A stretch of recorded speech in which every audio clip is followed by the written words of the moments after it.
Blog Talk Radio.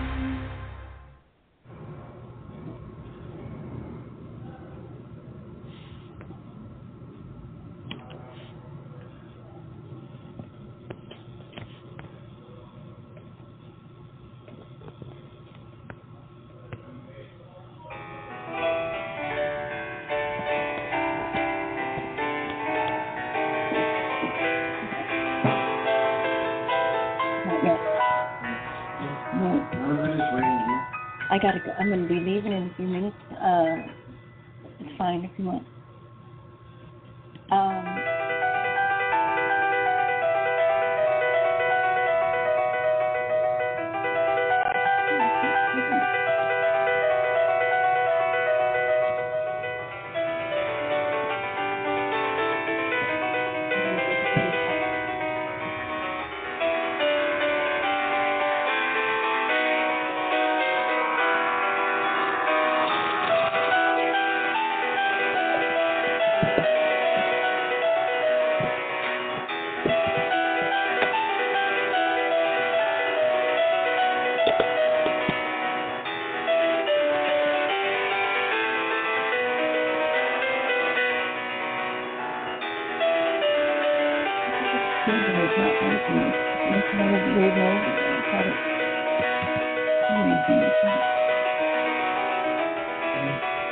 I need to get out of here.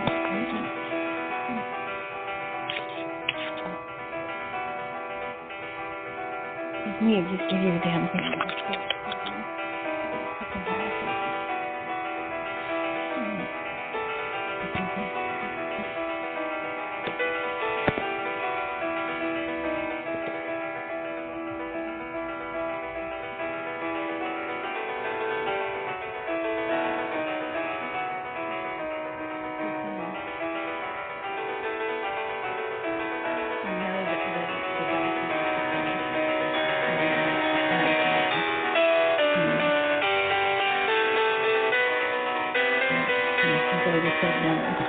She's probably not going to say yes. So we need to wait till tomorrow to gave it.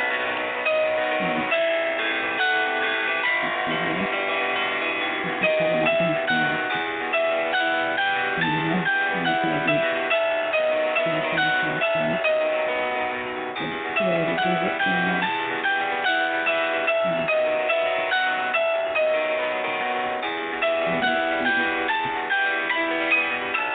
Well, once I tell you what I'm not trying to do, okay.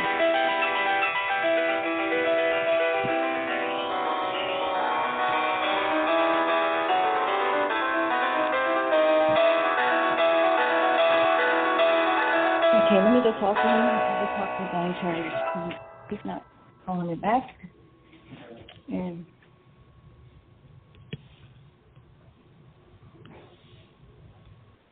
hello. Well, that was interesting. I hope you guys liked that. I don't know. That was a new one I just did today. And this is Boo on the Cosa Nostra Radio. I'm waiting for my other half to show up. My phone would work, but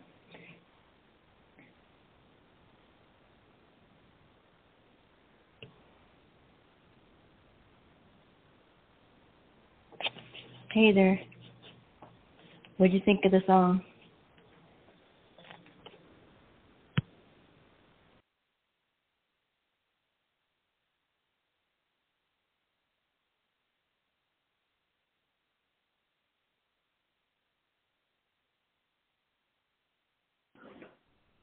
God.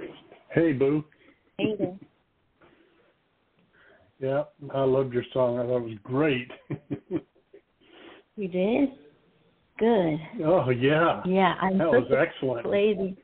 Oh, cool. Thank you. So glad you liked it. How about you, Rob? Are you there? I don't know where. Can you hear me, Rob? I don't know where my other half went, but he should be coming You're along coming here. in real good. Yeah, you're coming in real good tonight, Boo. Really, yeah, really good. Better than I've ever heard you before. Yeah. For real? Oh, because I would never have guessed that in a million years because I'm like totally stressed out. Seriously. No, you sound real good tonight. Oh, good. Good to know. Good to know. Because I was like, I'm never going to get out of here. Oh, my God.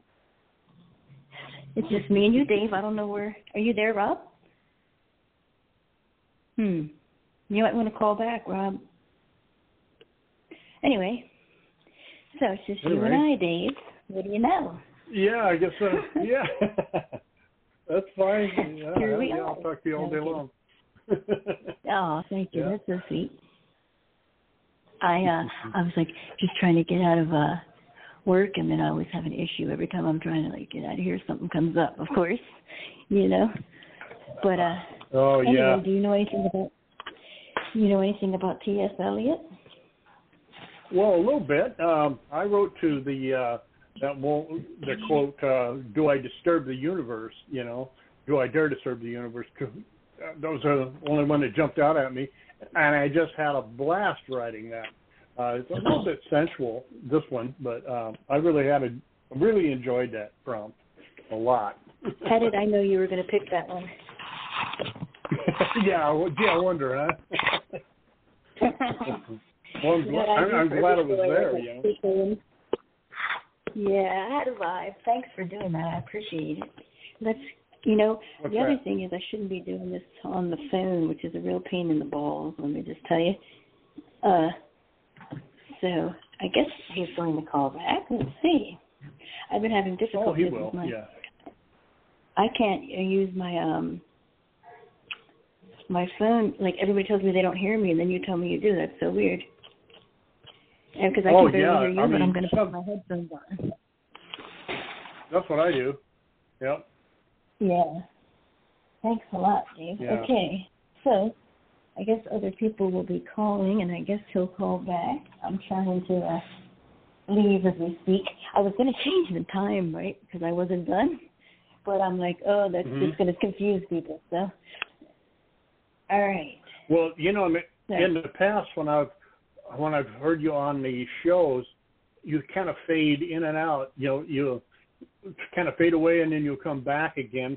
And hasn't been happening tonight. You've been real clear and your volume's been good. So I haven't had any trouble hearing anything you said. Yeah, it is. Oh, cool. Yeah. So maybe I shouldn't mess I wear yeah, don't mess with it. No, I wear headphones myself. My hearing's not very good. Been around too many loud cars and shot too many loud guns and stuff in my past, and so I put these headphones on, those Bluetooth guys, and then that really makes a big difference. I used to go to drag races a lot before with my brother, and oh my God, when I left there, my ears were ringing. Yeah. Yeah, I know it. Yeah, I know, boy. That's a fact. And then of course, if I'm used to working rebuild on my cars like you like. Oldsmobile. Used to rebuild the 454s and the Novas and the Chevelles and all that. Mhm. So there's my other perhaps. It's weird because that's you. You're 503. Mhm. Yeah, I am. That's weird. It says that you're on hold. This thing is so jacked up, I swear. Anyways, I'm finally walking out the door. Then I'll be able to focus better. Oh, there goes Rob. You there, Rob? Rob, are you there? Hey, I think so. Can you hear me? It's just Dave. Hey, can you hear me? See. I can hear you. I think I'm in. Not sure. Eventually.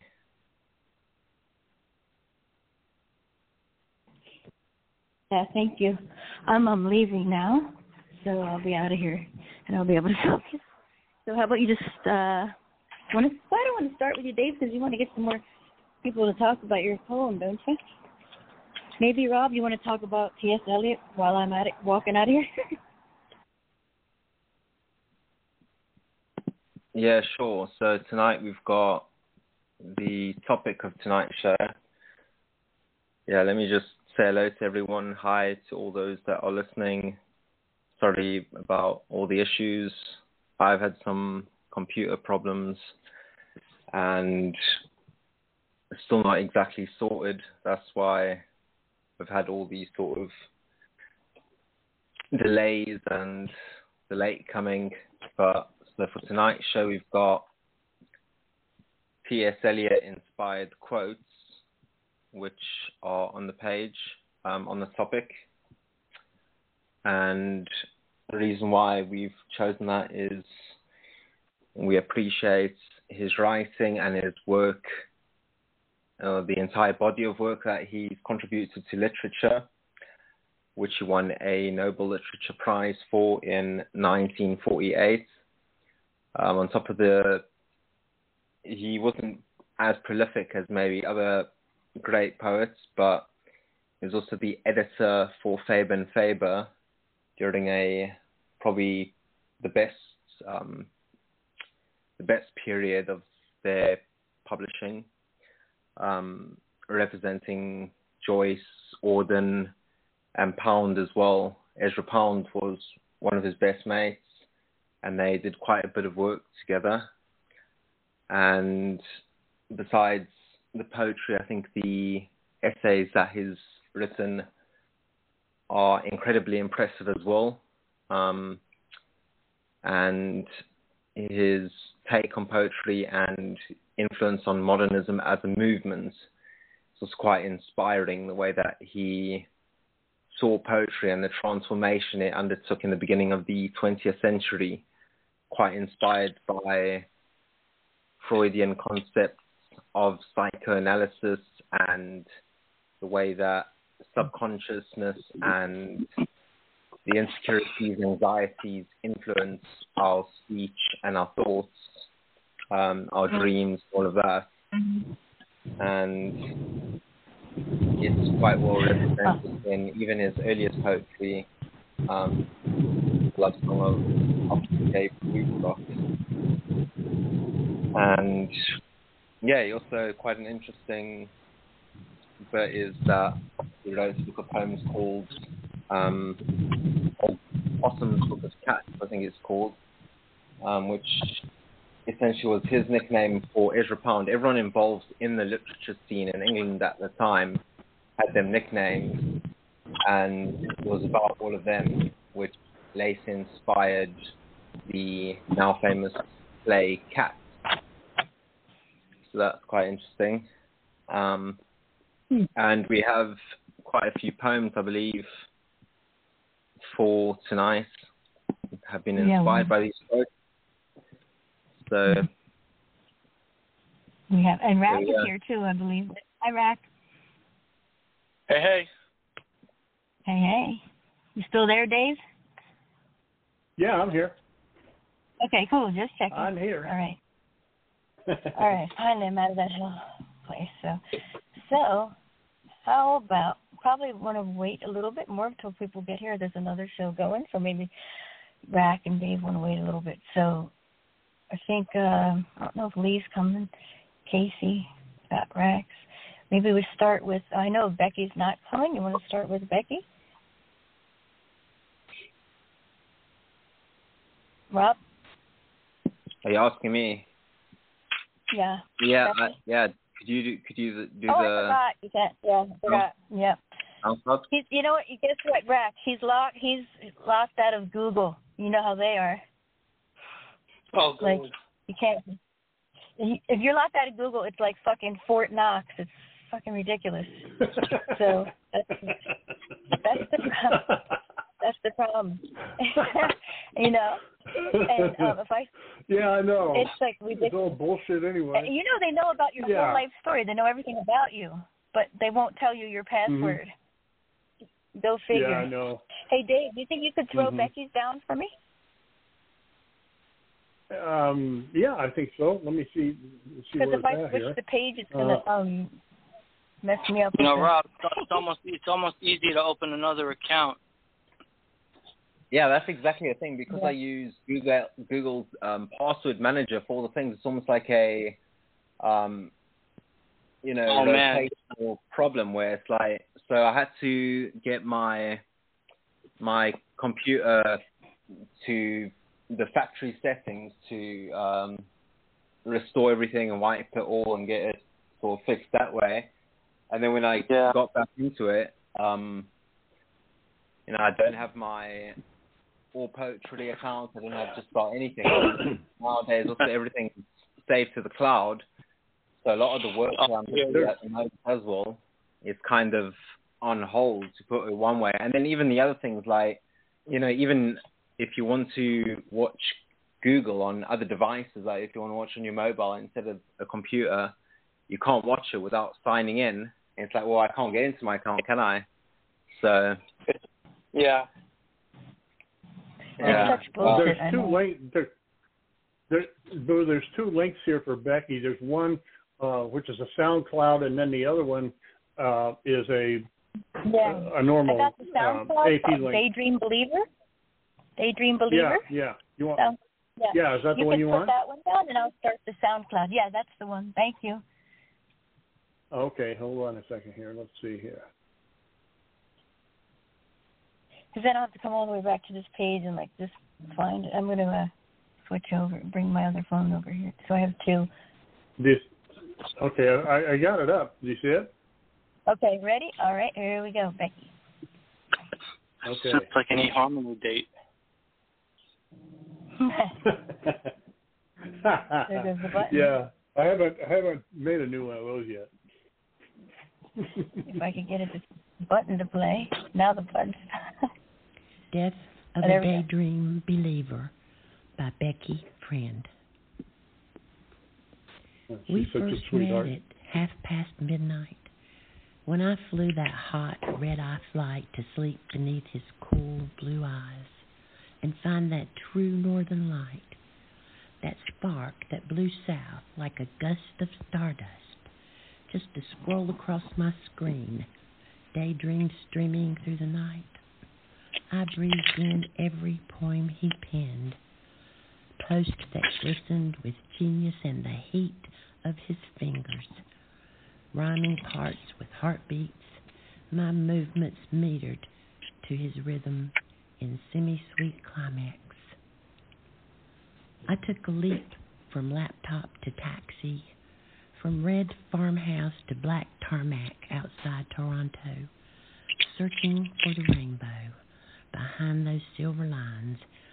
We first kissed as Canadian mist invaded morning, made love between the citrine slants of sunrise pouring through green shutters. Man with a velvet tongue fucked me young until I ducked under cover, on the run from daylight's cold sun to discover it's a round trip whenever a bird of winter flies north to find her summertime.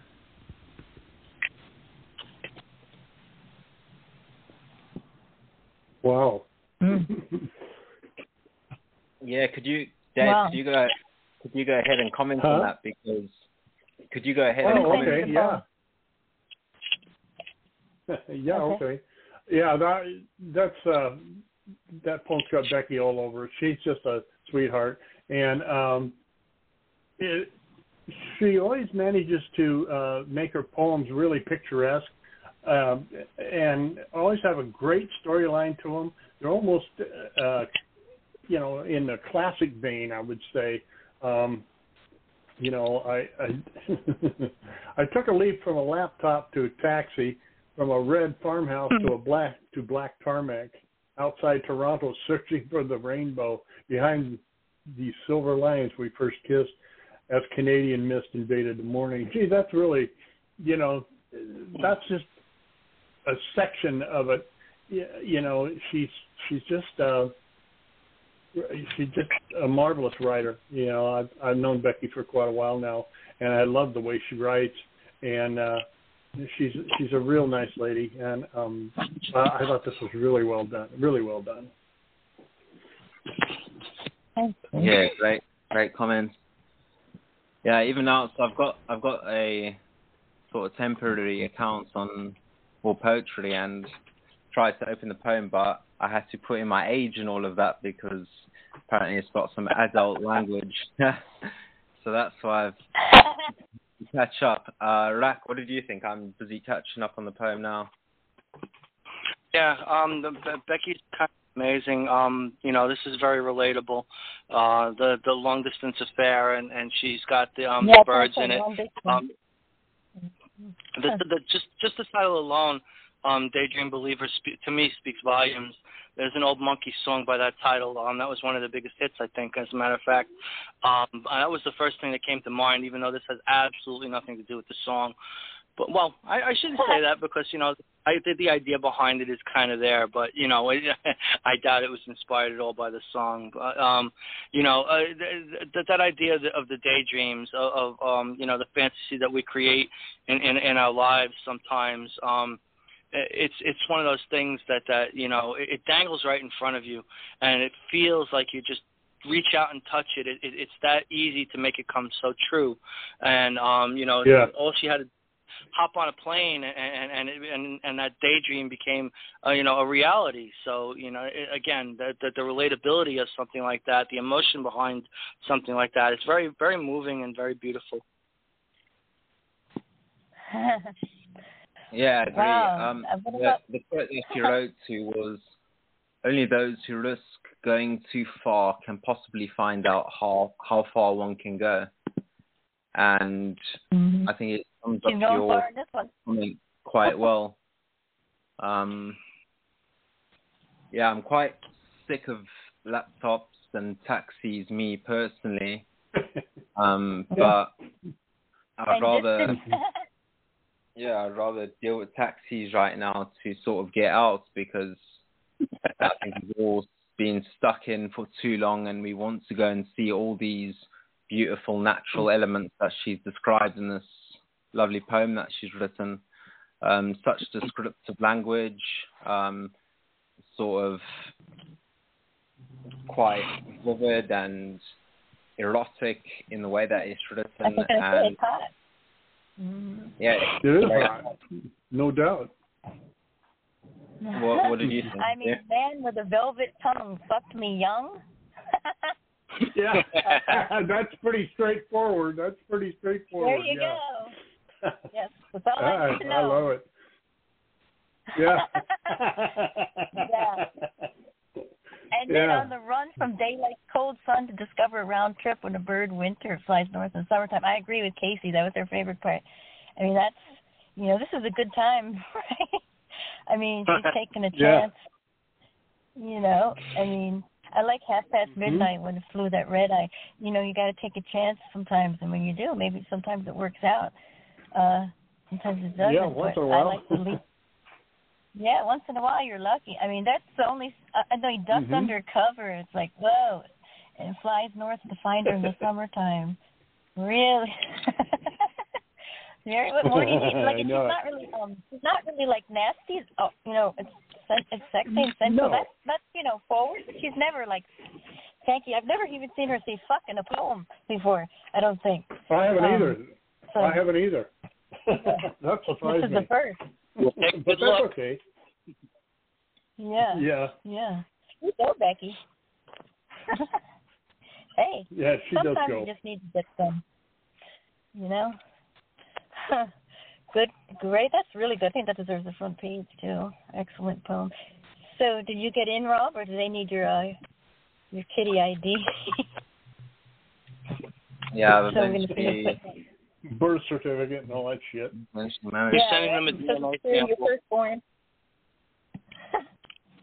Ridiculous. Yeah, it's like Australia, isn't it? Cut off your index finger.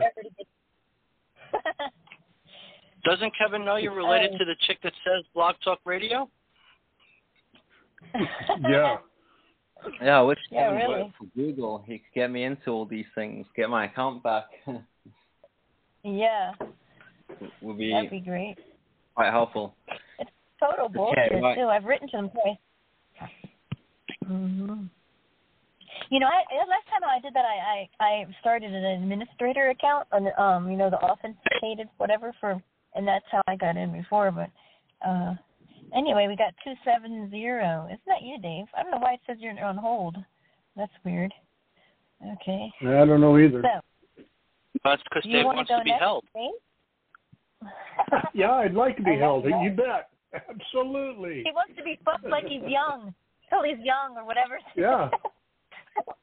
Well, I'm not very young, but I'd still like to be fucked, you know.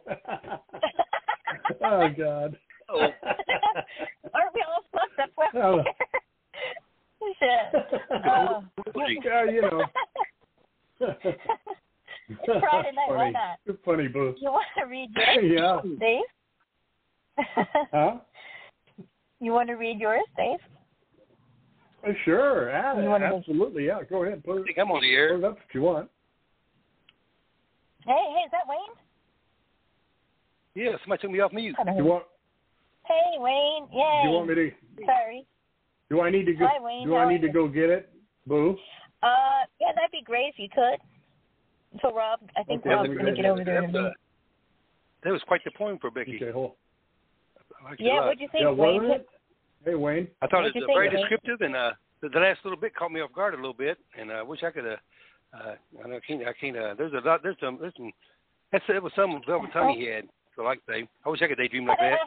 Toronto and Winter Walk me stuck under the covers. But that was pretty cool, pretty good poem. I loved it a lot. Good job, Becky. We were saying we never heard her start from a poem before. Like Wayne giving up his American citizens. Well, I got mine up if you want me to read it. Yes, sir. Okay. Well, this is a little bit sensual. Nothing as good as Becky's, but you know me. I picked the quote, "Do I dare disturb the universe?" And all of you that know me would say, "Gee whiz, I would have never guessed." Anyway, this is called Disturbing the Universe, and it sounds like this. Vast I disturb her dark loveliness, slumbers in billions of years, her space-time curvature lying next to me, an entire universe compressed in smooth sinusoidal curves whose function of X are the limits of human femininity, her hips within gigaparsecs of the observable universe, 93 billion light years by older measuring sticks, her long legs from high-energy jets from the polar ends of quasars would scorch me to cinders were she to supernova upon me while we were making love. She knows for she is everything and she is all things. She loves me, a single human within the entirety of space, because I believe in her, because I look at her. She rolls over, tosses her dark matter arm over the top of me, her silver veins, those conductive snakes, carrying high-energy particles, corpuscles of photons and gamma rays, racing at high values of C, but she slows them for me to see. Those veins, parts of her sexuality, running along her legs, across her fabulous feet, get articulated up and down by those perfect tendons visible on the tops of her feet. Such perfection, she purrs to me, "David William, please to kiss my feet. You hast not disturbed the universe, my man. Such ecstasy, the experience of being a human female for just a wink in time. You, the only man unafraid to touch me, make love to me, to set me free. I love thee, David William." Her hydrogen alpha eyes softly glowing in her vision of love. 'Tis the only way she knows. Helping her experience womanhood, how could I not love her? How could I ignore her? How could I just look at her and wonder? To kiss those dark energy lips, to brush her dark mane of space-time sparkling iridescent in golds and iridium, electrifying my hands and my soul. She cries when she orgasms, those tears of purity, shedding all those neutrinos dying to be set free. Her tears falling upon my face, she shakes. The sobbing of gravitational waves goes right through me, whispering, "Oh yes, my man, hold me, love me, for you have not disturbed me in vain." She sweats in fragrance of cotton candy and gunpowder all over me. She's wet all over. She can't help herself. Even though she's everything, she's still learning to be human. I love helping her. Exquisite when she's liquid around her event horizons. She murmurs to me, "David, your friends, Miss Little Boo and Deborah Lee and Candy Brown, are most exquisite examples of human females. You have good taste in your friends. I bless thee for having women friends in your lifetime. No more than just friends is most excellent. And so I did not disturb the universe, but I made love to it, to her. End poem. What a fantastic poem, Dave. I think it was so fitting to Eliot and to the prompt or quote that you've chosen to write to. One of the things that it involves is all these aspects of deeper sort of. One of the things that I truly love in one of his essays that Eliot wrote about poetry is writing that it shouldn't just merely be matters of the heart, as to say, just soft core emotions and just feelings. It should literally go into the digestive tract and go into the deepest parts of our atoms, essentially, and describe all those things and what we know and what we keep discovering about all these parts of ourselves. Things about how the bacteria in the gut affect us and how all these neurochemical interactions interact in our system, and how consciousness affects our whole experience and the sort of hallucination of life, or whatever people believe it to be. Using equations and extraterrestrial entities to describe all these things and feelings is exactly the sort of way that Eliot would have described a lot of these things, minerals and metals. I think it's quite a fantastic poem you've written, Dave. I really appreciate that. Nicely done. And thank you very much. Pleasure. Thanks for writing. Mm-hmm. Wayne, what did you think of that, Rice? Well, I said I think I thought the universe had an orgasm. That was the big O if I ever heard one. if there was one. I think every time it rains, I'm gonna get excited now. You must be hung, is all I can say. Great job, and I hope the universe is satisfied. I don't think I can handle it. And by the way, I got a girl I need you to meet. It's a great point, I know, Dave. you could sensual night. Yeah, big Thank you, brother. Great job, Dave. Yeah, she is. Yeah, thank you, brother. I appreciate it. Great comment. Yeah. Rack. If the universe has an orgasm, I guess that makes that the Big Bang Theory, huh? I liked it. I think it's one of the things that memes try to be sometimes. Not that you wrote a meme, but they make a bold statement like, she was my universe, and you took that to the next level and described how she was your universe. You personified it very well. You gave us a glimpse, more or less, through the telescopes of your eyes, and gave us this embodiment of this person that you felt, what was like your universe, and you made love to her in front of us, and it was beautiful. Oh, thank you, brother.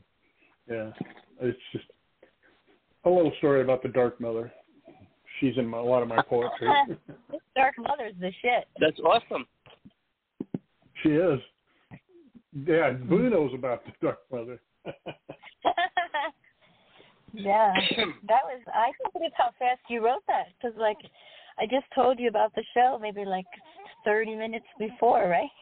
Or something. Yeah. That's incredible. Yeah, well, I really had a good time, right? I really had a good time writing to that quote. I really did. It was one of those things that just worked when I started in on it. It just sort of wrote itself, Of course, I had to put you and Candy and Deborah Lee in it just to drill, That's cool. That was nice. That was very nice of you. Well, you three ladies are the nicest women I know on AP. You are. Oh, thank you. She loves me, a single human with the entirety of space, because I believe in her, because I look at her. I think that's romantic, really. All women want that, you know, someone who pays attention to them, makes them feel wanted, needed, valuable. And this is long, but it didn't feel long because it sounded like a long love letter to her. And it is sensual. You said it wasn't close to Becky, but I would disagree with that. It's this woman is perfect. Like, wow, I don't know if any other woman could compare to this one, but unafraid to touch me, makes love to me, set me free. When you can find that, somebody who does all that for you, well, that's a keeper right there. She cries when she orgasms. I thought guys hated that. No. Huh? Yeah, okay. That's what I heard. It's not. It's really good. She sweats in the fragrance of cotton candy and gunpowder. I noticed you use that a lot, too. I love your poem about cotton candy and gunpowder, too. I think you said Deborah smells like that, right, before? I remember. Yeah. That's a great poem. Yeah. And you made a perfume for her, I think, with a poem before. Yeah, I did. Yeah, and I love Candy, too. She's so great and awesome. And this is very flattering, too, to be mentioned in here. Thanks a lot, Dave. This I'm going to nominate. This is great. Oh, you're welcome. Thanks. Good job. Thank you very much. You're welcome. And look at the pictures. How trippy is that? It's kind of sexy, too, huh? Yeah, Deborah Lee sent me that picture because she sent me a couple of other pictures of the Dark Mother, and she sent me this one, and I just had to put it in there. You know, I have a whole collection of this female. You know, so and it embodies exactly what I'm talking about. She's made, you know, Dark Mother's composed of dark energy and dark matter and whatnot, and you know, she's a part of the universe, and she wants to experience what it's like to be a human female, and she's picking on me for it, you know. But you know, who might say no? Jesus, you know, especially something like that. But no, I better not. That's right. She is badass. She is the ultimate badass. Let me tell you. Yeah. Don't want to get on the wrong side of her, you know. No, I wouldn't either. That would mess us up. You know. Great job, Dave. Thanks so much for your support. Okay. Oh, you're welcome. It's my pleasure. Thanks, Dave. You rock. How about we do Racky Poo? Sure. Mine's nowhere near as hot as the other two. You got plenty of hot ones, Rack. Prepare to switch gears. Rack? Oh, thank you. Which quote did you pick, Rack? Oh, I already know, I bet. The lonely one? Yeah. Okay. Rob, can you get Rack's poem, please? Yeah, sure. Or I don't know if you got it. Thank you. I can do it. I'm right here on it if you want. Okay, cool. That works. Whoever wants it's called, who cares? Yeah, hold on. Okay, hold on a minute. I'll be right there. Bang, bang, bang. Good practice, Dave.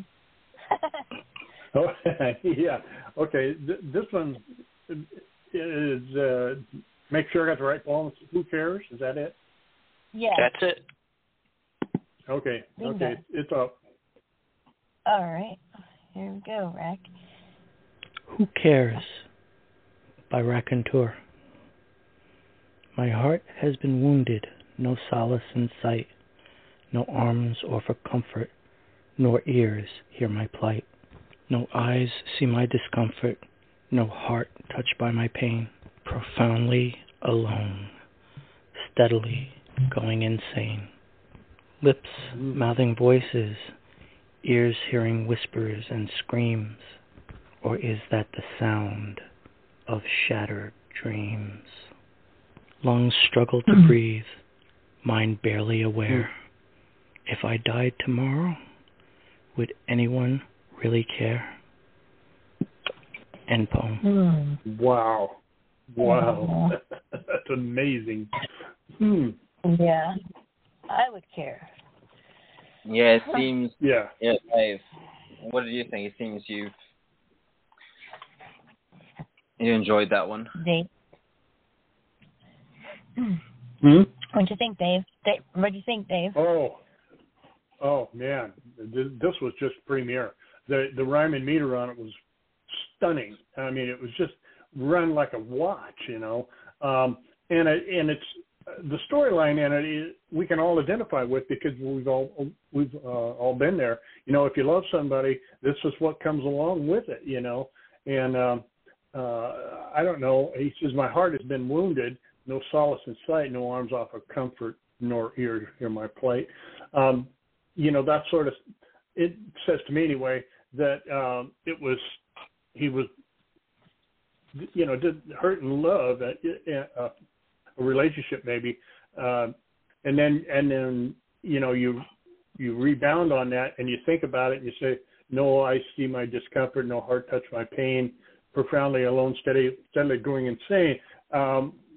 That's kind of what we do when something like that really seriously happens to us. You know, it's just, you know, your whole world falls out from underneath you, and you sort of run in a neutral, and you don't know what's going on.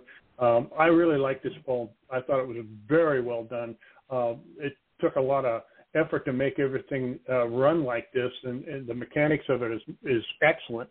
And I really, it's evident that he really put a lot of thought into this too. So, you know, I just think this is a wonderful poem. It's really good.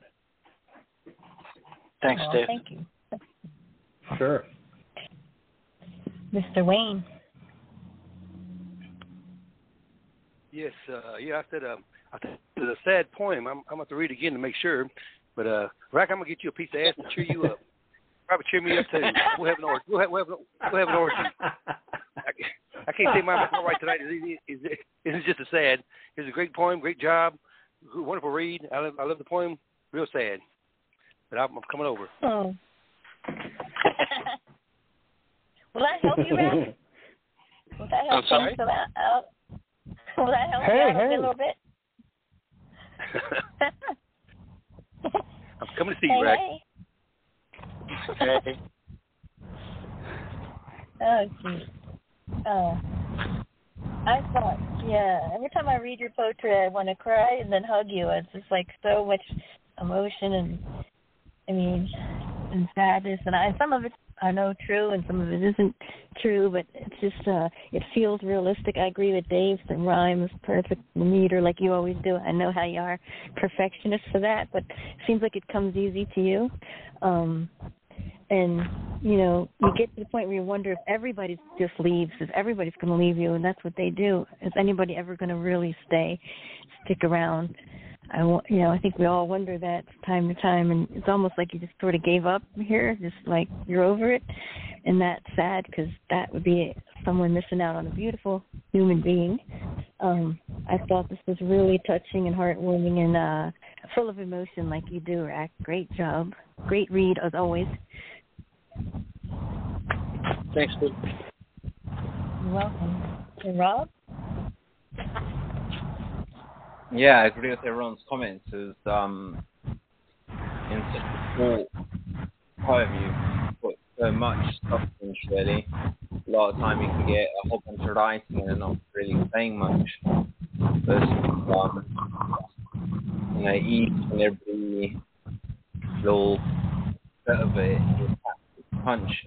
I think it speaks so much to the topic or the prompt that we have tonight, and one of the things that I started with when I mentioned the things that inspired Eliot and the way that he wrote about things that are related to the subconscious and insecurities and anxieties, and especially inspired by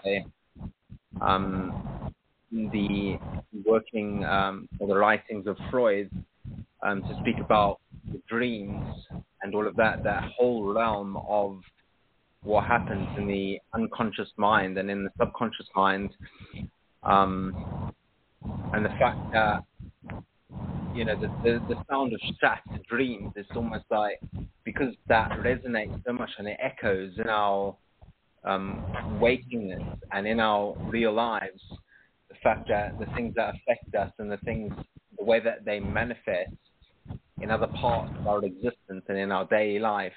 It's not just a sort of like bypassing reflection, like you're walking past a shop window and you just see yourself go. It's all these things that resonate and then they manifest in certain ways which do make you feel like you're just so alone and in complete solitude, and you know, what is your place in the whole entire universe or cosmos, and what's the whole purpose of it all. Yeah, I felt that it definitely had that Eliot sort of feel to it. I think it was a great right-hand track. I think we have JCA with us now. I am here. I am here, folks. All right. I am here. Oh, all right. I thought I heard you say hello before. Yeah. Okay. Hey. All right. Hey, if you Jay. can drop my poem, I got audio, boo. Okay. Okay. You want me to get the audio, and you'll get the. How about you get the poem? Because if I switch You pages, get the poem. I got the. Well, which do you want? No, you get the poem. I get the audio. She wants it all. She wants it all. All right. I'm getting the poem. You get the audio. Okay. What do you got on the JPA or what? Yes. And all right, boo. Go ahead. Okay, I see yours.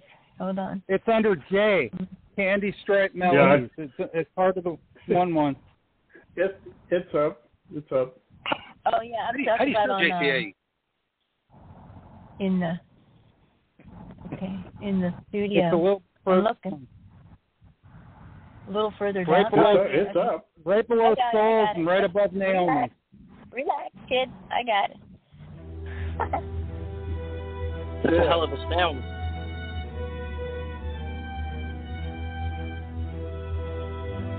Candy Striped Melodies by JCA. Buzz above the candy-striped water lily, wail of the cicadas, and call of the songbirds. Twisted crayons fill the spiked lemonade sky. Animal parade scuttle in the clouds. Whistles cascade from the silver smile. Xylophone taps pulse in the ribs. Glow spills from the eyes. Swirls of music from the lips. Seasons gripped in her Vivaldi grin. Billy belting out all of me. Rise of the concerto perfumes, stirring the jasmine brine in me. Staccato notes in the sternum, veins plucked as the harpsichord. Bones shiver in the organ keys. Violin squeals in the jawline. The neck is served as the harmonica. Concerto sends the finale. Her voice, the genesis.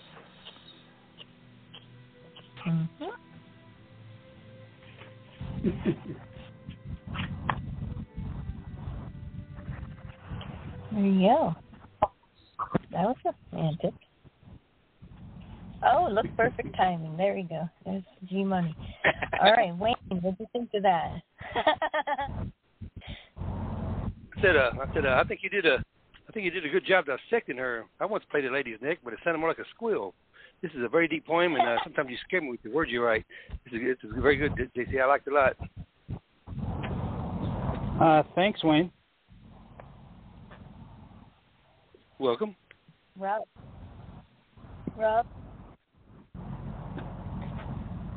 Yeah, I agree. I think the element of music and their descriptions are so well worked into this, and speak to the prompts. You're the music, while the music lasts. Songbirds and violins, especially the violin was quite often mentioned in Eliot's work. I think in 2 or 3 of his most popular poems, he spoke about the violin and was then using sort of other Latin languages and borrowed words, as we would say, and how they apply. The elements of music worked into this as extended meta and descriptive speech of how it relates to a sort of sensuality, I think is so well done, and crescendo, Warrington, yeah.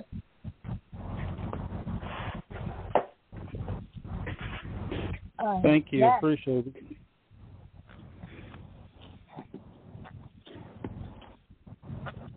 Raph?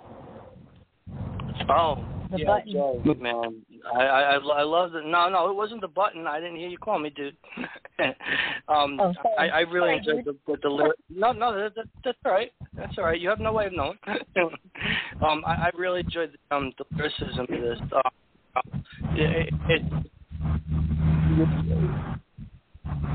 You kind of make her your song, you know, and it's the tune on your lips. It's what it's making you sing, and that's got such a duality to it. That's got so many different layers to the meaning of that, you know. When it's, you know, it makes me think of something along the lines of singing someone's praises, only deeper, you know.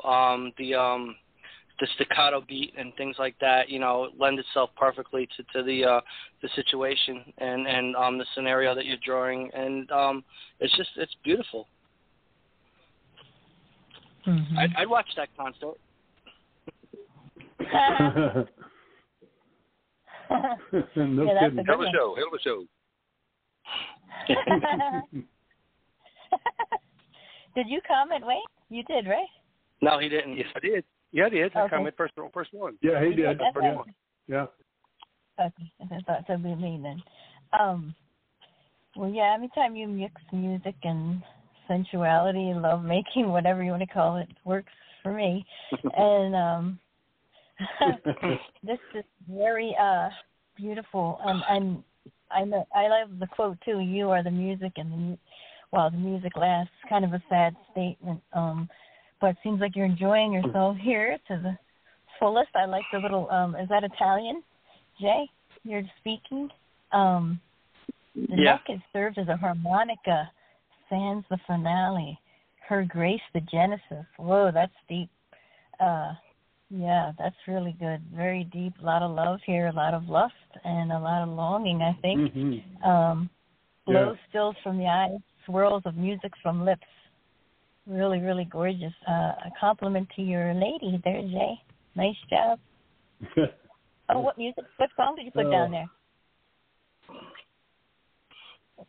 What song did you put, Jay? Oh, is that you reading it? That's you reading it, huh? Sorry, Boo. I was on mute, but you forgot Dave. Yeah, Dave. I'd love to comment on it. Dave. Yes, yeah, that's okay. Oh, this was great. This was really great. Anybody that's a musician would love this. I like I like the stanza that says, "Seasons gripped in her Vivaldi grin, Billy building out all of me." That's really telling. Rise of crescendo perfume stirring the jasmine brine in me. Staccato notes in the sternum veins plucked as the harpsichord bones shiver in the organ keys. Violin squeals in the jawline. That's really telling of how a violin's played. You know, you have your jaw pushed up against that piece, and boy, there was a background noise there.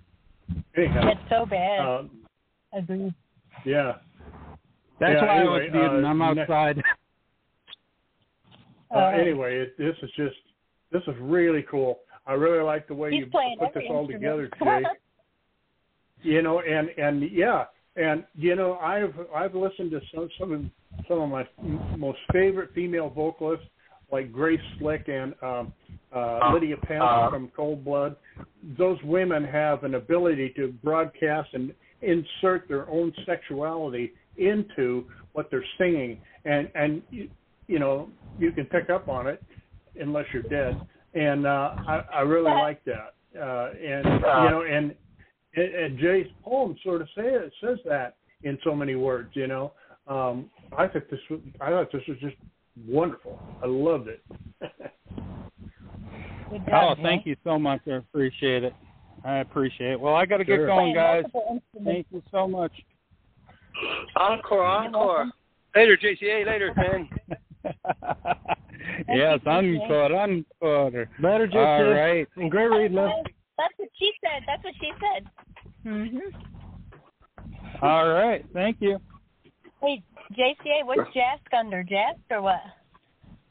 No, he doesn't have one. You're going to have to read for him. Oh, okay. Just checking. Okay. All right. Bye. Bob, will you read for Jask, please? Bye. Thank you. Yeah, will you read for Jask, Bob? I think Thank you. Yeah, the song that it was Billie Holiday, weren't it? Yeah, exactly. Which I highly recommend to everyone listening in that they should give it a listen. I love it when people work into their poetry other elements of art and literature and all sorts. So that was quite fantastic. Right, Jaskaran, I'll read that when I find it.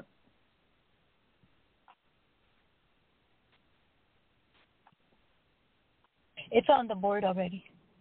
Okay, thank you. You're welcome, dear. All right, so this is by Jaskaran, and it's called The Theory of Everything. Excellent.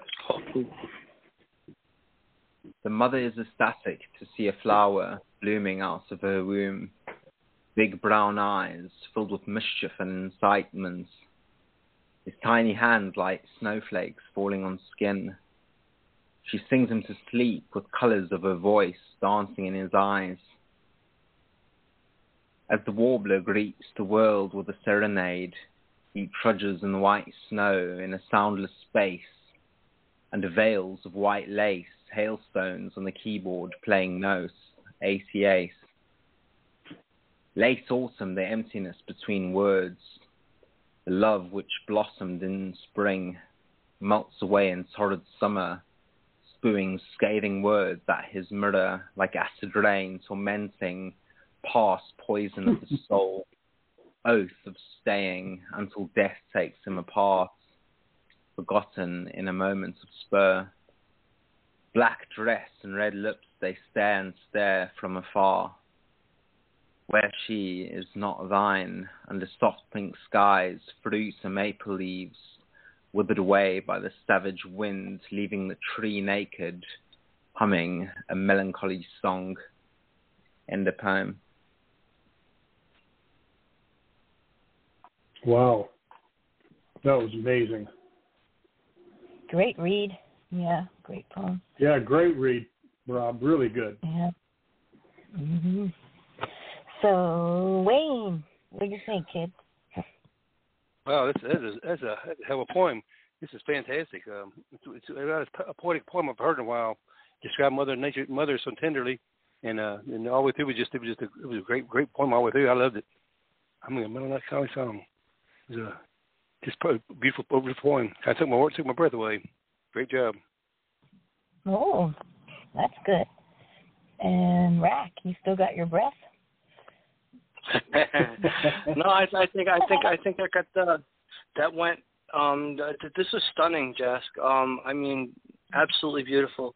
The opening is enchanting. It's really your descriptions are phenomenal in this. Not that they're anything less in other pieces, but this is just. I mean, head and shoulders. I'm really enjoying this so much.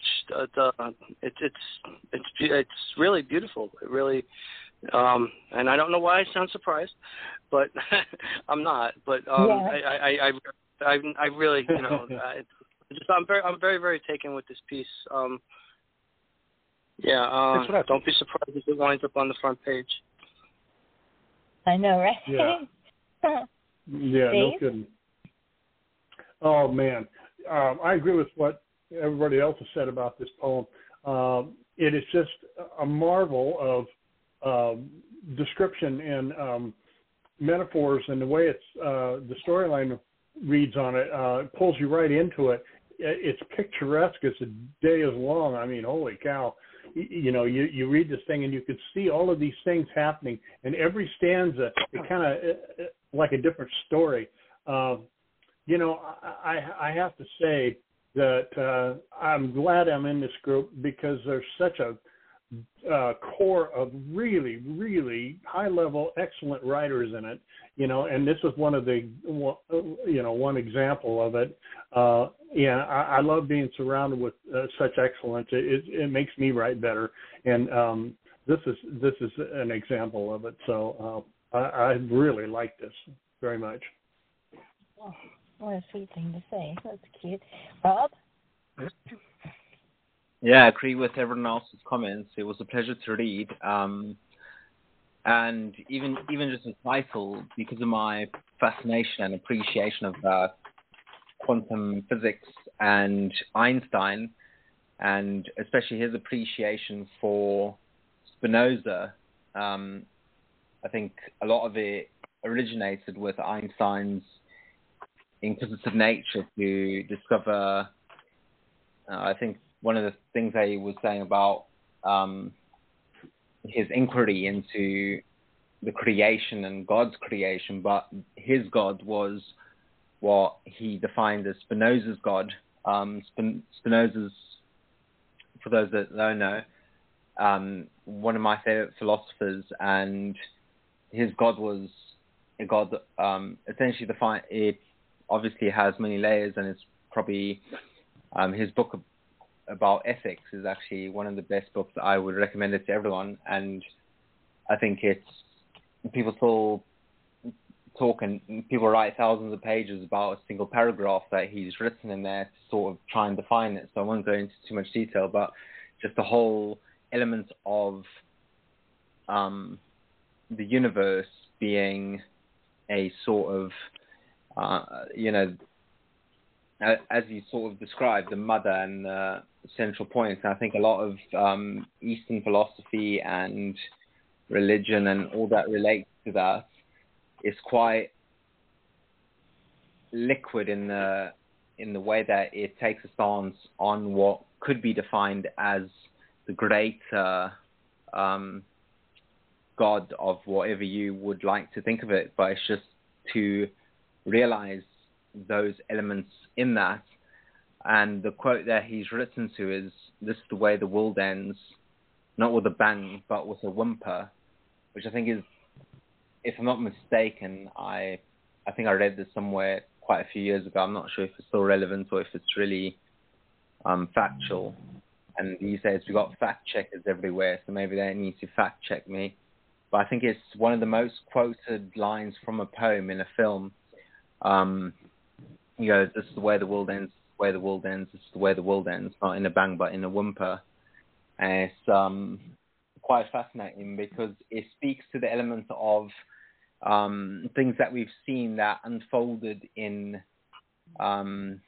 Nazi Germany, and the fact that you're silent and not, one of the things that I think around the world we are so admirable of America for is the right to freedom of speech, and how important that is to uphold that right. And today I think we're at a tipping point where a lot of these things are being undermined and trying to be rewritten. And if you look at a lot of dystopian literature, it mentions these elements where, history will be forgotten. 1984 or Huxley's Brave New World, where the freedom of speech and all of that becomes quite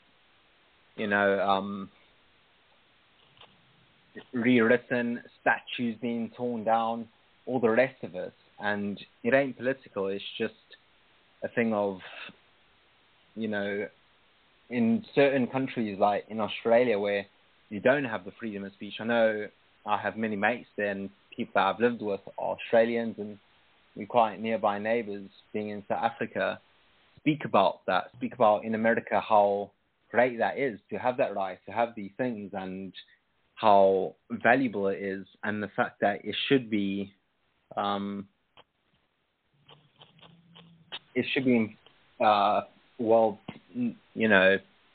preserved at all costs, because it really is. If you look at the Constitution as a document, and not to digress too much, but it is essentially for the people, and that's the value of it. And the way that, this poem speaks about a sort of ecosystem revolving in all of these elements of nature, and our role in nature, and where we fit in, also mentioning elements of music in the keyboard and seasonal elements. It's definitely got that Eliot feeling to it. And I think it's a great write, as always, by Jessica, and I agree with what Dave said about, coming to these shows and then getting the pleasure of reading these, or having the pleasure of hearing them is always such a pleasure. And Boo, what did you think? Of course, I love the piano reference, but this sort of reminds me of, like, everything has a certain order of the way that it goes in life, and there's death, and there's living, and there's autumn, and the rebirth there. And if this the way the world ends, it doesn't sound that bad. I mean, parts of it sound, but it goes from the motherhood all the way to the death. It's really deep. Every time you read him, he gets better, and I think he did the quote proud. Good job, Jask. And then Wayne will be next. Well, mine won't be that, like that. Yeah, mine won't be that good. But I wrote the same quote that Dave did, and mine's called "Brought Down the Universe." And mine's a little dark, but here it goes. It goes: Do I dare disturb the universe? If I do, hope I'm not first. Know I've done things that are worse. Don't get mad if I curse. Stuck up fingers, said God go to hell. Ever since then, I haven't felt well. All I do is chase and tell. I wish I had something that didn't sell. Didn't used to wear this frown. That was before I brought the universe down. Watched TV without any sound. Smack little kids all around. A little poetry thought I would write. Would get a vision late at night. Kept telling me things aren't right. Searched and turned off God's light. Saw this girl, took one glance. She was brave and took a chance. Wanted to screw, she wanted to dance. She should have known I don't like romance. What the hell is up there in the sky? There's no angels that can fly. Are no answers, don't ask why. Everything I read was a lie. All this religion is overblown. They won't tell us what is known. Loved being a kid, but now I'm grown. I brought down the universe to be alone. In. Wow.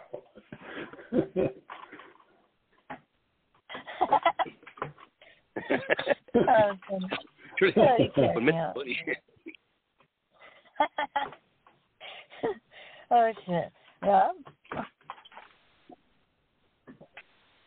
Yeah, it's, you're not allowed to curse anymore. That's one of the things that being cancelled. I believe now you have to say things like "Let's go, Brandon" or something. That's just what I've heard from across the Atlantic.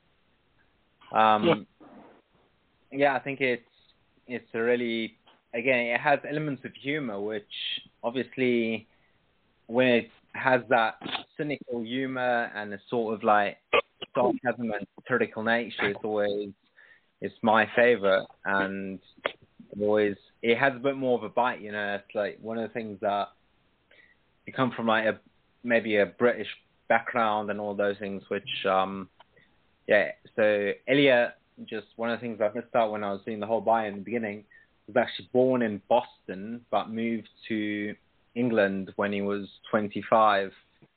And actually, well, I think, yeah, he lived the rest of his life there. And he won the Nobel Peace Prize. Pardon? He won the Nobel Peace Prize when he was younger. In his writings, a step after the war, he won the Nobel Peace Prize. T.S. Eliot did. He's a hell of a guy. Wow. Yeah, I agree, absolutely. And yeah, always. I mean, you know, if hypothetically speaking, if I didn't have a Google account and I couldn't log into anything and I just had to hear this poem, I would know it was you, because you do have a certain individuality, and it tells of it. Great poem, Wayne. Lovely to hear that. Thanks so much. What do you think, Jack? I think if the universe is gonna be destroyed, I think Wayne's gonna have his fingers in it somehow. I love you. It's almost got a backcountry feel to it, in the sense of, you know, you just like hanging out, saying, you know, I hope I don't go first, you know, and the observational, like Rob mentioned, the humor, and it's really very appealing and relatable. But the whole piece overall, you know, the message of it and the picture you paint, it's awesome. It really is. I enjoyed it very much, Wayne. Thank you. Pretty quick. Been writing Halloween poems all day since I got off. Yeah, Dave, what were your thoughts there? Oh, I have to agree with Rack on this a little bit. You know, it's, especially in America, we get just shit knocked out of us with all this advertising and all the time, and all this other bullshit that we have to put up with. You know, I know it sounds like I'm being a big baby because third world countries are a lot worse than us, but it makes me. It sounds like somebody that's just fed up with everything, with religion and all of the dogma that goes with that, and the I don't know, just the problems with relationships and stuff. You know, people get so fucked up that they can't even merge together anymore. You know, with all the bullshit that goes on. And, you know, you're supposed to be this, and then you're supposed to be that. And if you're not this, then you're screwed up, you know, and that's kind of what I got out of this poem.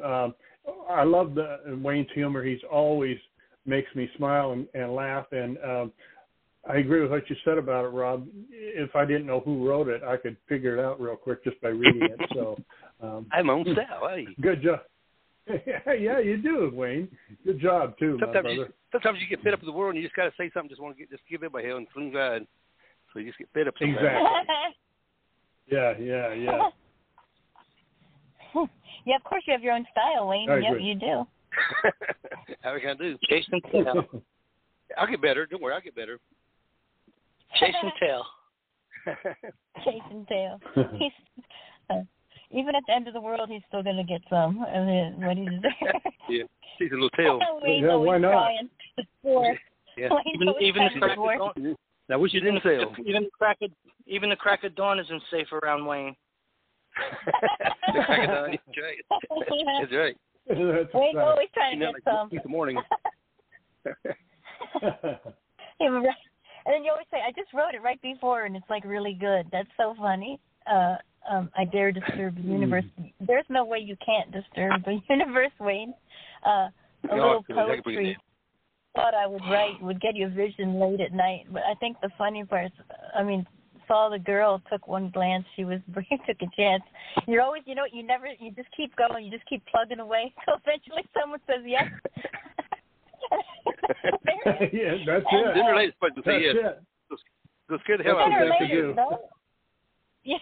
Yeah. And then what the hell is there up in the sky? There's no angels that can fly. You're like over the bullshit too, over the drama and the fairy tales and the crap. And Yep. and all this religion is overblown. You're like, I agree with Dave. You're just like over it, and you just feel set up. And this is sort of like you're letting it off your chest, kind of. And I hope you feel better after you I'm pissed off and I'm happy. Halloween poems all day. I've been dark all day. Well, now you just brought the light, yeah. you see? Ready. And you made us laugh. Did I forget anybody? Did we forget anybody? Casey wants in. Casey wants in. Oh. Uh-oh. Let me go check that out. You've been forgetting me, too, by the way. Who's that? Silky. Silky, I'm so sorry. Mm-hmm. Let's see how it is. Is Casey there, Let's too? see how it is. Oh. What about I'm slacking, sorry. Did you hear Wayne's poem? She's not here, I don't think. I don't see her anywhere. She's going to be here in a minute. Did you hear Wayne's poem, Silky? There I she did. goes. Oh. What did you think? I really enjoyed that Wayne. To me, it had a bit of your trademark humor in there, especially with that line about chasing tail. But you just wish it wasn't the kind that sells. I was cracking up, and I think I put in the comment there that I'd have to do some more SoundCloud so you wouldn't have to keep paying for it. But no, I liked how you combine that with like the serious topics too in there too, especially about the wanting to be a kid again and how you like that, but now you're grown. And that's one thing they don't tell you, man. That new world, the whole newness of the world kind of wears off when you get to a certain age, and they never tell you that when you're a kid. So. Oh yes, but, I really enjoyed the whole piece. Thank you, Silk. Appreciate it, man. Yeah, no problem. Did you notice he's always chasing tails, Silk? Notice that part? Just checking. I know, man. It's my heart over here. Pepper Kids when I'm quitting. Is Casey here? I don't see her on the best thing to chase. I mean, what else is there to chase? Am I here? There's Casey. Yes, you. Hey. Hello. Hey. Did you hear Wayne chasing tail? Casey. Welcome. That's why she was hiding. Yeah. No, I always love Wayne's stuff. I think it's awesome. My favorite part about this poem, like on a serious note, is the fact that, do I dare disturb the universe? And then when you decide to say, like, fuck you to God, fuck you to the universe, I'm going to do it my way, it doesn't get better. You have that attitude, and then as you go on through the poem, you say, I haven't felt well. I'm grumpy. I frown. I smack little kids around. Wayne, what the fuck, Wayne? But yeah, don't do that, Wayne. That's not like little kids around. Kids around. Stop that. That's a rough day. But, like it doesn't make it better. You don't enjoy romance. You don't enjoy the little parts of life anymore, and you just want to be alone. So it's kind of like that wisdom underneath it that says, hey, you can say fuck it to everything around you, but you're still going to be alone, and then you're going to have to deal with it yourself, and you're not going to be happy. So I really liked the poem. I thought it was funny. I thought it was cute, but I also thought it had a really nice message there. I love you, Casey. Oh. Just like Wayne. Just like Wayne. Good for you, Wayne. Good for you, Wayne. Thank you. Someone's going to give in. Someone's got to give in. Oh, shit. Yeah. Casey, you have a SoundCloud? In the odds, Oh, yeah. You just keep rolling the dice. Okay, that's what I thought. All right. So I got your poem on the board. I'm going to get your SoundCloud. I think I got everybody.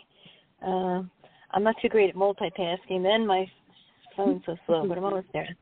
You're at the top, I know. Which quote did you pick, Casey?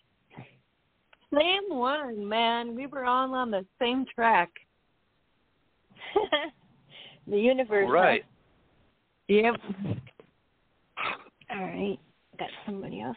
All right, here we go. All right. I think I got Blue on the line, too, before we start. Are you there, Blue? Or maybe not. Okay, Casey. Good for you. I know I saw you earlier. Sorry. My screen's jacked up. Push the button. I know, I'm trying. My screen is cracked, so okay, here we go. Casey's Universe.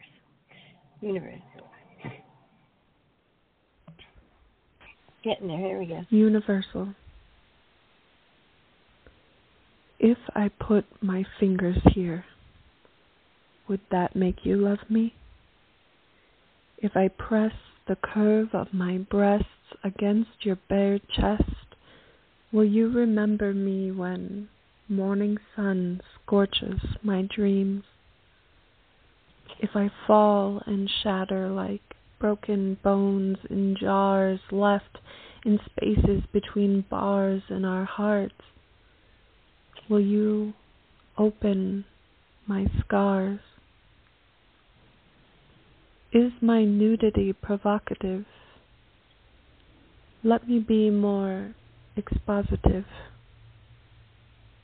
Twist time, bathe in nebula, fondle stars, cause celebra, split atom, rest Sunday, then swallow the Milky Way. Love me more than earth. I am the universe. There you go. Excellent. Holla. Wow. Woohoo. Wow. Yoo-hoo. Silky. She rocks. Yeah. Oh, am I supposed to comment right after that read, huh? Yeah. Yeah. Catch my breath. That was a beautiful sensual read. First off, I really enjoyed this piece. It was kind of it had part of the universe there, and I loved how it was kind of like to me, I read it sort of it's partly maybe a demand to one's lover to like for all their attention, like especially down towards the end where you said love me more than earth, I am the universe, and that was like hell yeah. But then actually my favorite part of this whole piece was where you said, if I fall and shatter like broken bones and jars left in spaces between bars in our hearts, will you open my scars? And I love that metaphor there for just being so deep into one another, and just it was just beautiful and very lovely and very sensual too. I really enjoyed it. Thank you. And Dave, I know you're chomping at the bit. Oh God, yes. I think Casey's going to be our new lady that Wayne and I worship around here. Anyhow, you know what I'm saying. Wayne's going to take their tail. Yeah, this is. He's already got his fingerprints on it. Yeah, I know it. This is really beautiful. I like that first opening 2 lines there. It says, "If I put my fingers here, would that make you love me?" Wow, that's really really suggestive. It's really classy and well delivered. You know, it sets the entire poem up.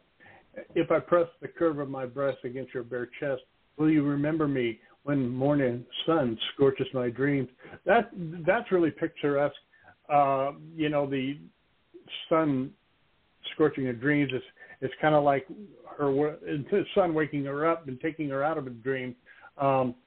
You know, and then I have to agree with what Silk said about the center stanza here. If I fall and shatter like broken bones in a jar, that's beautiful. That entire stanza with the singlet in separating the next couplet there. That's gorgeous descriptions of stuff, and it shows intimacy, a lot of intimacy. And then I like the couplet right below it. It says, "Is my nudity provocative? Let me be more expositive." Any day you want, that's what I say. Jesus. And then the rest of it, it kind of ties the whole concept of the universe together. Twist time, bathe in nebula, fondle stars, cause celebrate. Split atom, rest Sunday, then swallow the Milky Way. Love me more than Earth. I am the universe. This was what I wrote on it too. Well, I mean, I wrote on this quote, and Casey, I thought you did an excellent job with the quote, and it's very sensual in a really classy way. It's not smutty at all. It was perfect the way you delivered it. So well done. Oh, make me blush. Rack.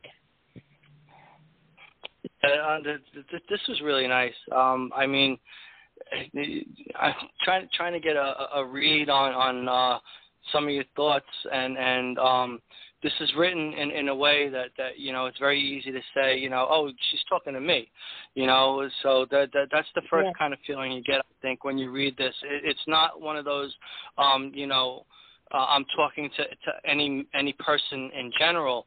If you make it feel like you're speaking directly to the person reading it, and that's not easy to do in a lot of cases. It's not a generic thing. It's almost something relatable, personable, and you definitely capture that.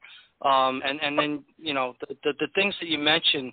If I put my fingers here, that's vague enough to leave it up to someone's imagination, but specific enough to be like okay, I'm starting to be drawn in here, and then you go straight to the curve of your breast. It's like oh, I'm gone, and then the further down that you go, you talk about worshiping you, the bringing to mind the expression of she's the center of my universe, kind of a thought, which it's.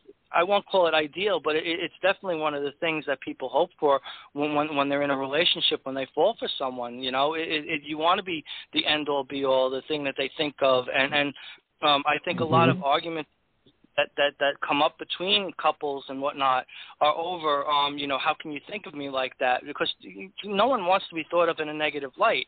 So every time you hear some comment that just something as simple as you make me smile, it's like, that's how I want to be thought of. That enforcement of that feeling that you're fostering in this piece just bolsters the sensuality and intimacy of it. This is really a fantastic piece. Thank you so much. And Wayne, get your fingerprints off her booty. What do you got to say? She already smacked him for it. Look, he's the clip now. Where'd you go, Wayne?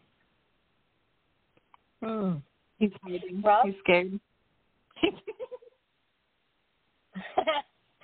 He's saying a couple of Hail Marys. Wait, Rob? Sorry, I was on mute. Okay. Yes, I think the whole idea of the way that consciousness, or at least our brain, and if you look at elements of space and the universe and the Milky Way, and the way that it sort of almost looks the same under certain scans and things, it can't exactly be explained. We try and have the Large Hadron Collider explain elements of string theory and other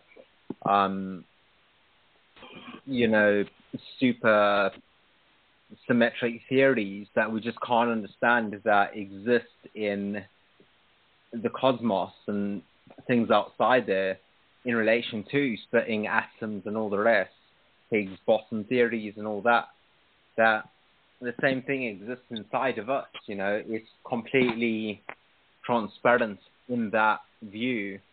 The way that our form and our nudity and our bodies, our sensuality, our sexuality are all almost representative in nature, in the way that our form is emphasized in those elements in a completely undefinable way.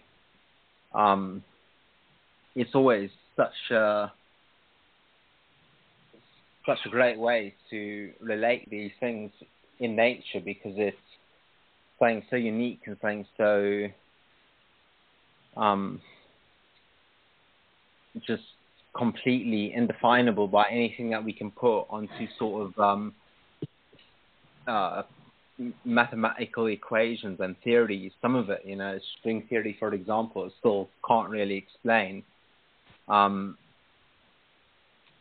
think the way that it's all described and broken down in this is quite beautiful and quite stunning. So I enjoyed it a lot. I don't know if Wayne's back, but... Thank you. He's just still back, Rose. Did I miss anybody? I don't know what happened to Wayne. Oh, myself, of course. The way that you read it, first of all, I thought was amazing. I mean, I was drawn in. You're an excellent reader, and everybody wants to be appreciated and loved, especially women. We like to hear all that stuff, like Rack said. You're beautiful, you're important, you matter. I think about you, and those are things that women love to hear, that sometimes when you get with somebody, they forget those little things, or you become comfortable and they forget that you need to hear those things. Of course, Absolutely. I love bow down to a goddess, because you're a goddess. Every woman should feel like one. And, hey, Boo, Wayne says you guys got him on mute. We got him on mute? Okay. I will check. Yeah. It's gorgeous writing, gorgeous read. No, he was just behaving. No, I'm kidding. And I thought it was very poetic and lovely, and you had all the guys sweating. So there you go, girlfriend. Mission accomplished. Sure as hell did. And I will go get the bad boy Wayne so he can say something. Let's see. The next is Mocha. You always read awesome. Yeah. Could I say something about it real quick? I don't want to be stuck in it, but I just wanted to say something. Sure. Yeah. Just because I know that it was kind of something a lot of people thought when reading this poem, that the I am the universe portion was more of like me saying that I am above that other person. But I wanted to clarify that the ending two lines, love me more than earth, I am the universe. The I am the universe line is saying that because humans were born from the stars and we have the universal, which is the title energy running through us, we are the universe. So when that ending line isn't saying I'm above you, it's saying that, I am the universe. We are the universe. So I just want to throw that out there, that it wasn't like a I don't know. You were saying you're all that. Yeah. Yeah. I never got that. I never like that. No, I didn't. Mm-hmm. I never got that. Okay. I never got that opinion. It comes straight across just exactly like you said. Oh, thank you. Yeah, it's quantum mechanics and all that. Yeah. Some people overthink things too, Yeah, some people take everything so literally and then break it apart, and the next thing you know, it's a whole other ball game, and you're talking about them and shit, No, they get it wrong. They wind up getting it wrong anyway, so Yeah. Words aren't the only full of myself. Yeah. Words aren't the only thing. No, we know you're not. We know you're not. Go ahead, Wayne. Words aren't the only things people try and put in her mouth.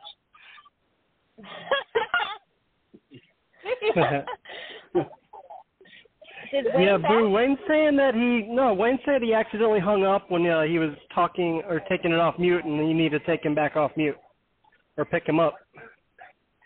Okay, I'll refresh because I don't see, and this happens to me all the time when I use my phone. I don't see It's always Wayne. I don't know why that is, but I'm going to refresh the page to see. Because you disturb the universe. Yeah. My universe can't multitask worth of shit. And my okay. Shoot.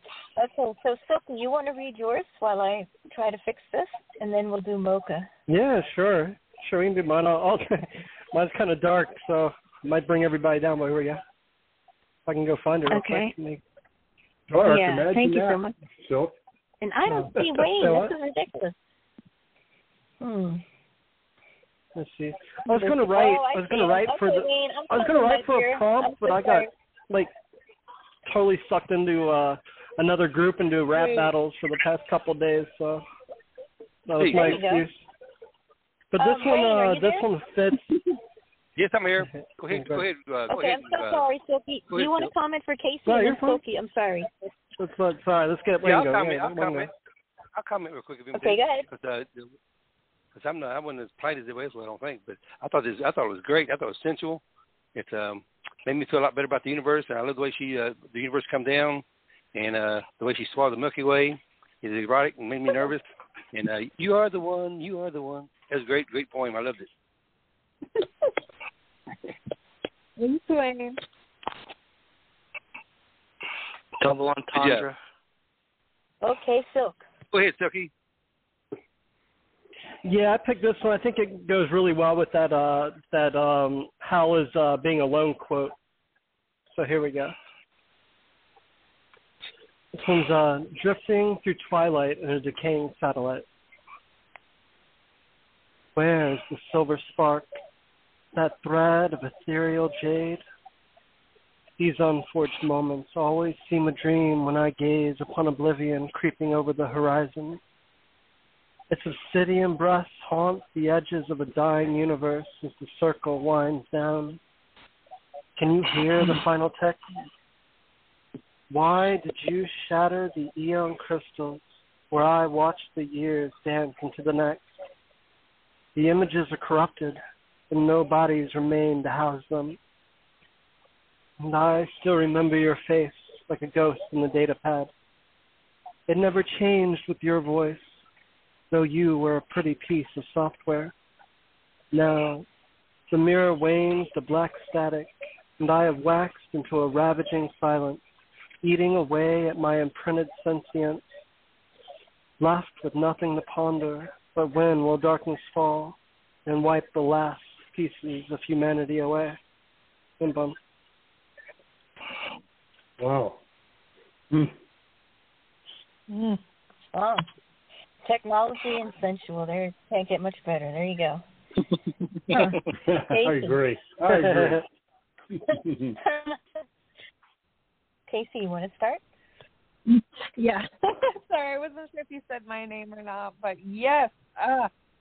So this is really cool, and I am really impressed by the creativity, because like you really brought it into that sort of cyber world, and you made us see that image and made us kind of feel like we were there, almost in like a Matrix situation. I also like how you mashed together cyber and ghosts and the sort of humanity, and it was really creative. I loved the wording. I thought you did a great job with that. My favorite stanza is, I still remember your face like a ghost in the data pad. It never changed with your voice, though you were a pretty piece of software. It's such an interesting way to describe somebody. I just thought the whole thing was very interesting. I was engaged the entire poem. Your reading was wonderful. I'll quit going on about it, but it was really good. This one is one of those that sticks in your brain. This is a good one. I like it. Well, thank you, Casey. I appreciate it. Rob. Yeah, same. I think the elements of technology and the correlation again to the great beyond, the universe, the cosmos, the ever-expanding realm that we live in, and very sort of fourth industrial-esque, combining elements of technology and cyber space with our own anatomy and the way that's all. I think this is what I've seen somewhere, I think, 3 years ago. It's sort of like it has a great element of foresight almost, because the more and more we go into this, the more you can see these elements unfold. I think the part about images being corrupted and no bodies remain to house them is quite an interesting concept to unfold, and it can be quite maybe I read too much into it, but it's quite layered in the fact of the way that we exist in a way these days more and more in a avatar of our online personas and our presence in certain maybe social media elements and all that, and have become a lot less humane with being in touch in a sense of spirituality and our soul connection to each other, especially I'll say the last while acceleration in a Nicholandian sense of philosophy where that's worked. I think it's great, and I really enjoyed that. Thanks for writing. Well, thank you, Rob. Dave. Oh, I love the techno stuff in this poem really well. Yeah, I really did. And Silk has a really I don't know, I wouldn't call it Lovecraftian, but a very slick way of combining darkness and sensuality together, along with now he's got one that's got those two in it, plus some techno stuff. I like the second to last stanza says, "Now the mirror once wanes to black static, and I have waxed into a ravaging silence, eating away at my imprinted sentience." That to me almost sounds like a computer dying or somebody pulling a plug on it. Left with nothing to ponder, but when will darkness fall and wipe the last pieces of humanity away? That's really cool. The entire poem was really interesting, and it has these claws that want to pull the reader right into the storyline, and I like that. And you have to be a good storyteller to be able to do that, and Silk has always been that way, and I love his stuff, and this was no different. So well done, Silk. I liked it, really. Well, thank you, Dave. I appreciate it. Just another thing is I don't know how many of you have read Brave New World by Aldous Huxley, which is quite... Oh, yeah, I've read that before. It's fucking scary. I think I have too. World. Oh, yeah, that's crazy. Soma is a drug that they use to control the population, almost induce a sense of overload of sensory pleasure, and just to have to almost neuter the population into... that's the difference between 1984 and Brave New World, is the fact that 1984 is where Orwell talks about no pleasure compared to Huxley's foresight dystopian novel about having too much pleasure, which I think it leans more towards these days, where it's like, I mean, what's going on in the news, because there's just so much of it. It's like everything contradicts each other. It's like, watching sport. There's just so much of everything. No and it's like, exactly. It's like, so the same source says that that's good, but then that source also says that that's good, used by different, like, we can call it maybe like new what do you call it, like legacy media or mainstream media. I say, like, okay, this is their political standing, so they say it means that, but then they say it means that. It's like all these things that are just too much for us to actually make sense of the world as it is in reality. So it's super interesting, but that's just me 2 cents. What do you think, Boo?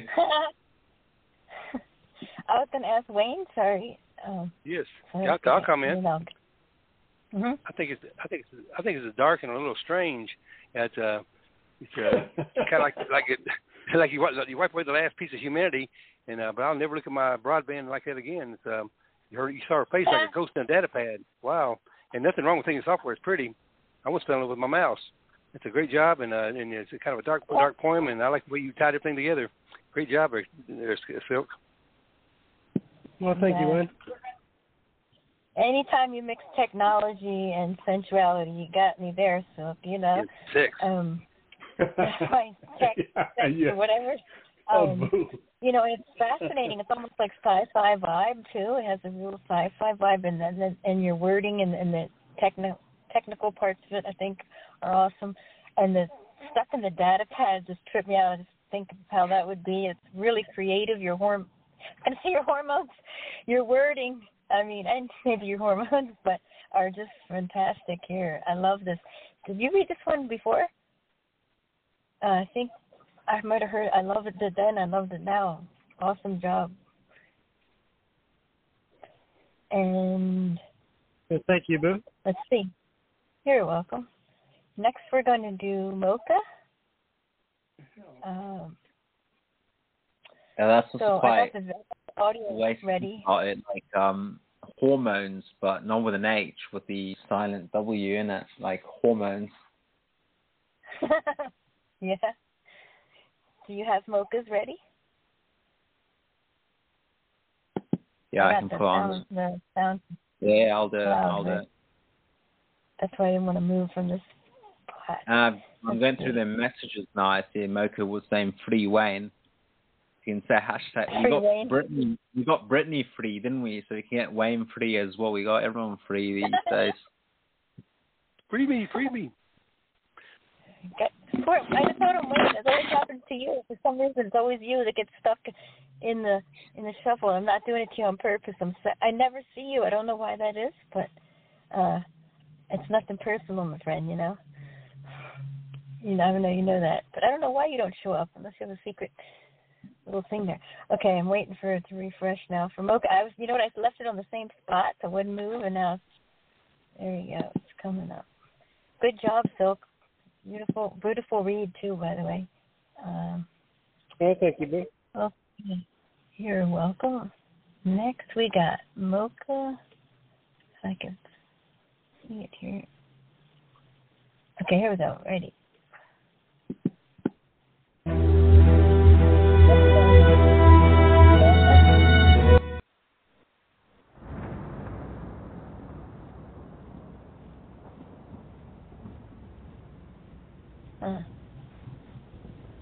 Sorry.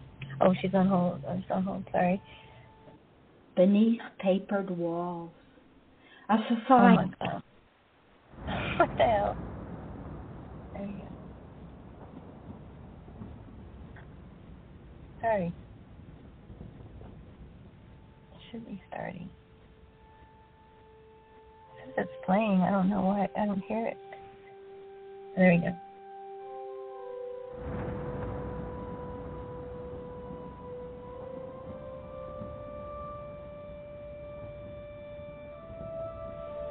Invaluable Ichor by Mocha 868. Where, oh where, can the priceless be found? Smuggled on a pirate ship, or hidden beneath fairy mound? Buried in pharaoh's tombs, or locked away in Swiss bank accounts? My gems are in the astral, my paragon in the vibrating chords of reverent gospels, in the thoughtful, lilting lyrics of hymns sung on worshipful whims. My richness is in ink, in the primordial black gold rising up from the depths of one's predilection. Abundance can be discovered in yearning fiction. My treasure does not lie in chests of gold. My nonpareil pride is a taste of your soul. End poem.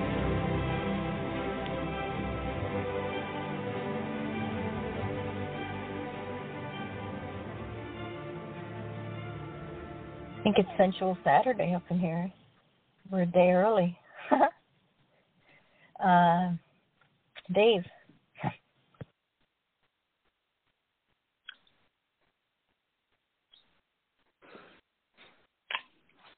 Yeah, I'll commence. Dave, okay. Yeah, well, he sorts out his button probably. Okay. Just to let everyone know that's just listening, can't read the prompts or the links that she's chosen to use. It's again, it's by T.S. Eliot and some of his work that has inspired all of us in some way or another, even if we know or not, because if you find out how many people have been inspired by Eliot, it's actually one of Bob Dylan's main inspirations as well. Even mentioned in a few of his songs as well. The purpose of literature is to turn blood into ink, and genuine poetry can communicate before it's understood. So elements of that describe what I mentioned earlier about his essays and his literary criticisms, saying that poetry should be more than just superficial or elementary emotions described. To say, like, roses are red, violets are blue and all that. You should really go into the heart of it and things that are much deeper and much more astral, to say. And to say the fact that it's one of the primary elements of modernism and why it's probably one of my favorite literary movements, and I think far more relevant ever than postmodernism ever was. And it's a conversation I could have for 5 hours probably, so I won't get into that too much. But the fact that it's the way that art makes you feel sometimes before you can actually understand this and all the layers of it, and that's where it goes into the deeper understanding of all of these things, and not just being a basic sort of, this is the way I feel and this is like that. But it's like the way that moved me with the music behind it, all these elements of treasures not being just a physical or monetary thing and being so much deeper than that, mentioning things of ancient, realms from ancient Egypt and modern tax dodging syndicates, as discovered in Panama and all these other sort of revelations, things that are in European mythology to do with what they believe, and all the other deeper things that we either with our consciousness, unconsciousness or subconsciousness put together and string together to create what is our reality, past, present and predictive future, and using elements of our senses to lay that bare, to understand that, as the previous poems have also spoken to, that we ain't a bunch of symbols and just purely what can be defined in a maybe a biology textbook or in our pure anatomy, but the deep levels of what we are so much more valuable than any amounts of gold or any amounts of ancient Egyptian treasure.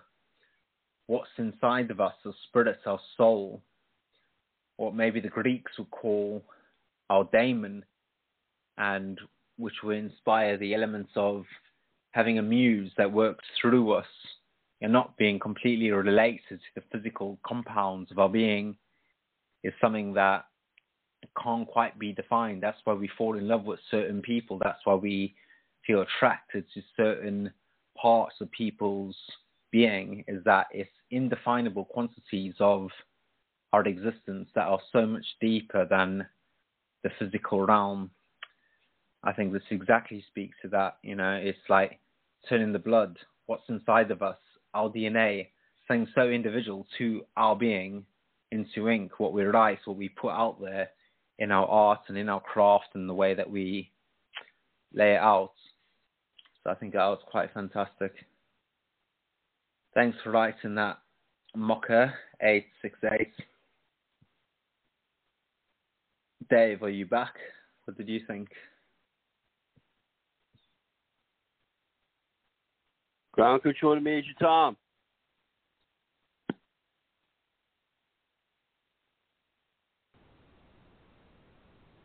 Major Tom.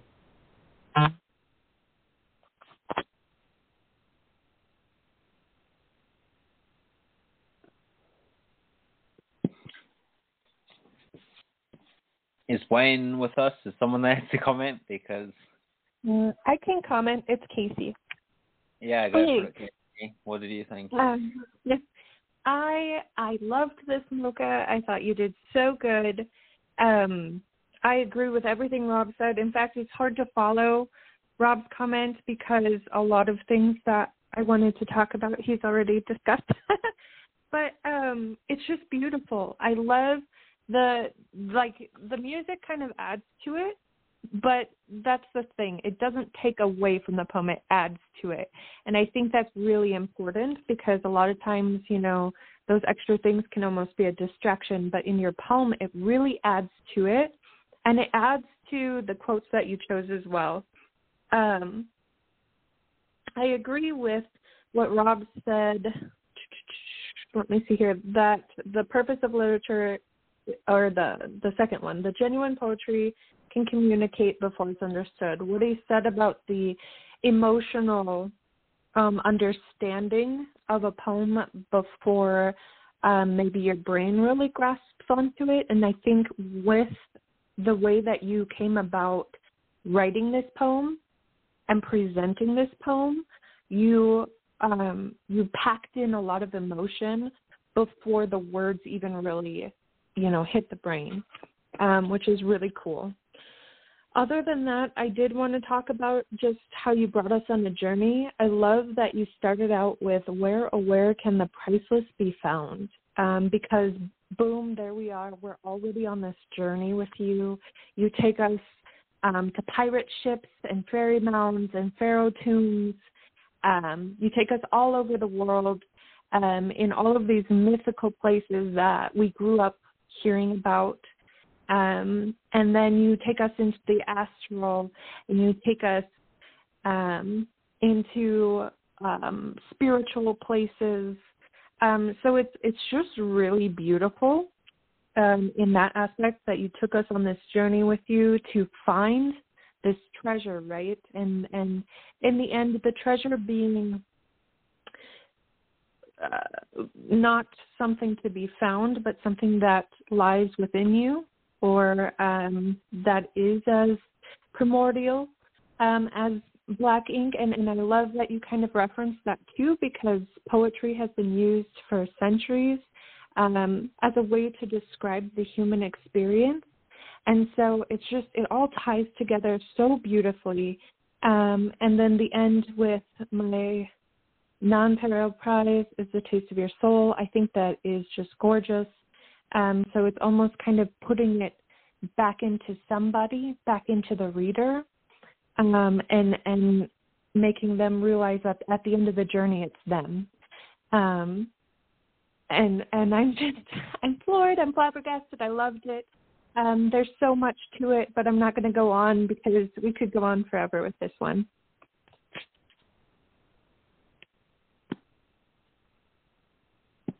Yeah, I agree. I mean, even in the title alone, Ichor is like a sort of a deity or a godly figure's lifeblood or their substance.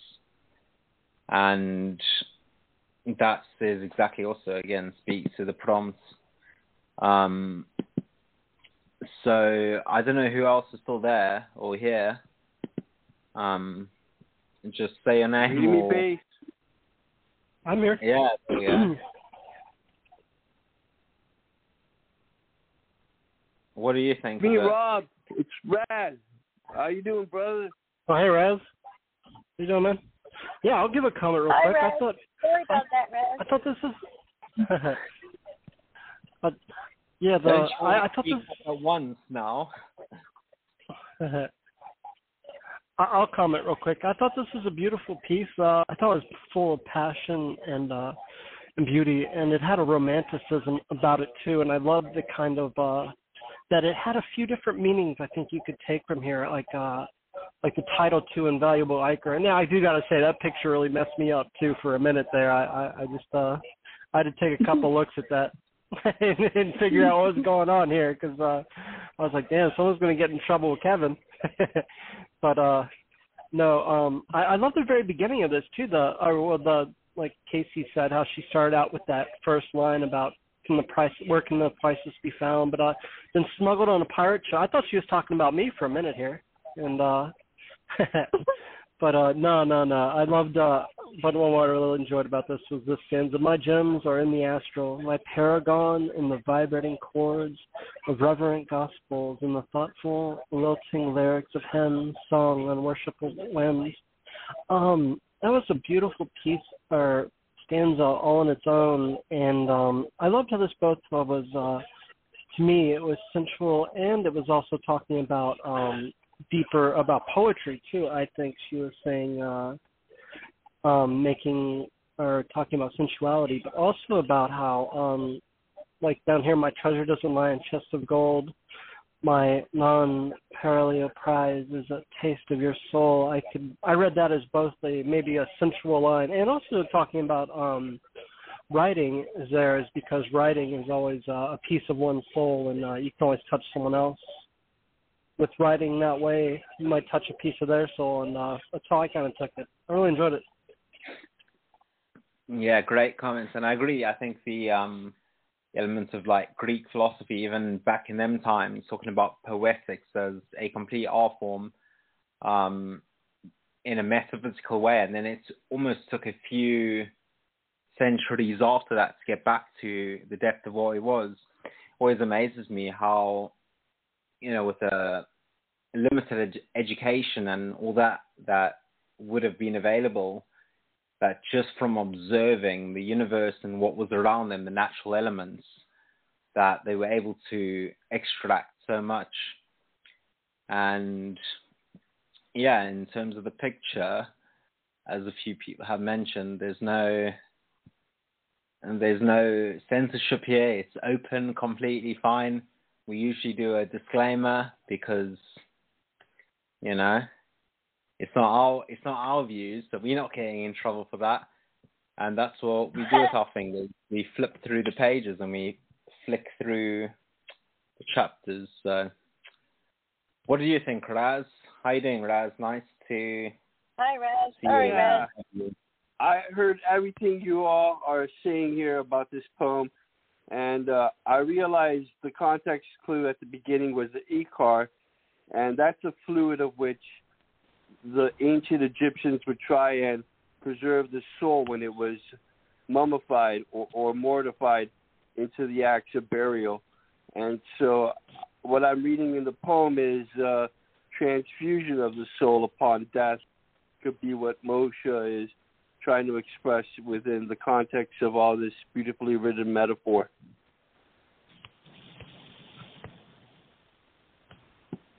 Great comment. Also, it speaks to that element of seeking immortality. Boo, what did you think? and then we can go on with the next one. Yeah. This one surprised me a little bit because usually she's doing the more of the sensual vibe, which I like, but this one's a lot, I think, deeper. I don't think I could top what you said. I wish I could. But it's unique, I think, and different for her, questioning maybe existence and what she sees. And I think it's perfect for the quote, too. I like the picture, too. Smuggled on a pirate ship. I thought she was talking about you, Silky, too. And then my gems are in the astral. I know, that's what I'm saying. That's what I thought for sure. And my richness is in ink. I mean, that's beautiful, too, because I think we can all relate to that. And then the ending is just amazing. The whole thing is really poetic and beautiful. And then something different, I think, for her. Well done, Kate. Well done, Mocha.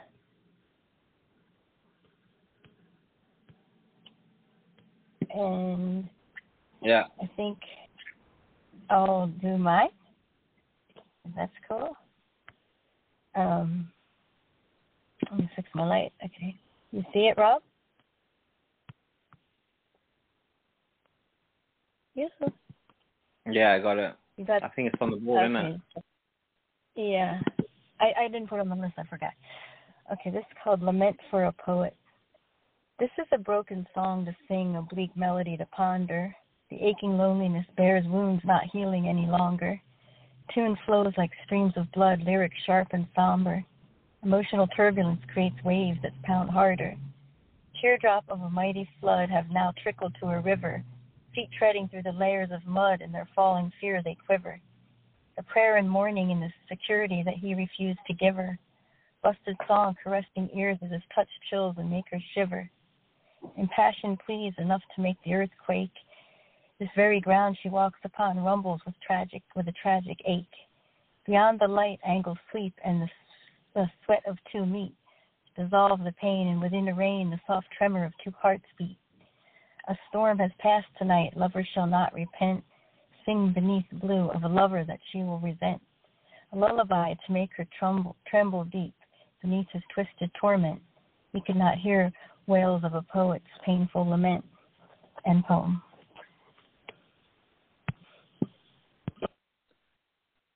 Yeah, great poem.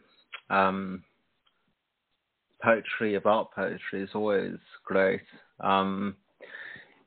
Yeah, the musicality of it is always like what we were talking about in regards to Wayne earlier, about having a fingerprint and some sort of resonance that goes throughout his work. It's a similar thing.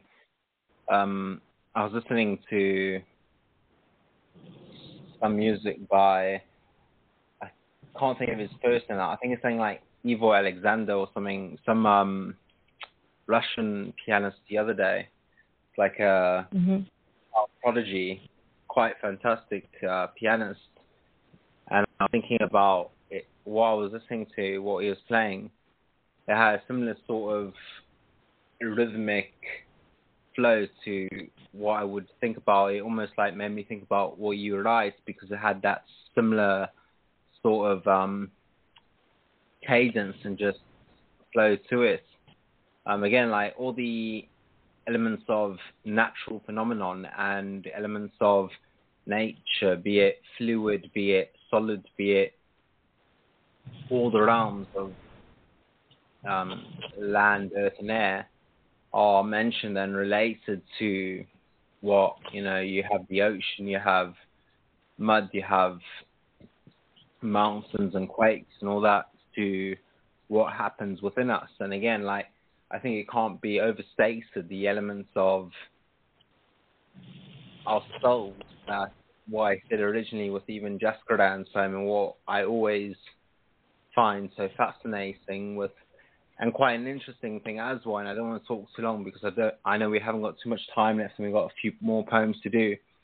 But with Eliot, his legacy in a lot of Asian countries is far larger than Western countries. Like if you look at certain subcontinent countries, and then even like Far Eastern countries, Eliot is mega there. His like people still talk about his poetry there today as if it was written yesterday, because it's so appreciated, the way that they have the sense of, if you talk about Eastern religion, the sense of being a part of the ecosystem, and not sometimes in a, European sense of identity. We have a hierarchical view of the world and see structures where we place ourselves above nature. But a lot of the Eastern thoughts that put us as a part of the spherical viewpoint where we are just as involved. And I think a lot of elements of things that are happening today with the climate crisis and all the rest that goes into that is so relevant and more important than ever to pay attention to those things. So, yeah, great life. What do you think? Thank you. Brad? Yes, there is plenty here of emotion, what the poet is expressing. I see that the caption piece is of a piano and the different keys, as well as the quote from Eliot has to do with tunes. You are the music while the music lasts. And this speaks volumes of how a person can inspire the poet until their very last breath. And all of these acts are just representations of the subconscious trying to impress the muse, or that one special person who had gotten away but never acknowledged the full extent of the poet, either him or hers, intention to go on loving forever. There you go. I like that. Thank you, Raz. Thanks, Rob, by the way. And I think Silk wants to comment next because he has to go. Yeah, no problem. And I see we've got Xylophonic on the ball. We can do his poem next. Yeah, I did want to comment. I really enjoyed this piece, Boo. All the way through, it was full of a passion, and I thought it had like a little bit of a dark tint to it too, but it also had a beauty that was mostly there. And I love the impassioned pleas, enough to make the earth quake. The very ground she walks upon rumbles with a tragic ache. Beyond the light, angels sweep, and the sweat of two meet dissolve the pain, and within a rain the soft tremor of two heartbeats. That was very romantic and a beautiful stanza on itself, and I thought it could have been its own little brevity poem. And like I said, you read it very beautifully, and it just really, you could tell it's from the heart, and it's just very beautiful. Very peaceful. Oh, thank you. That's for my love.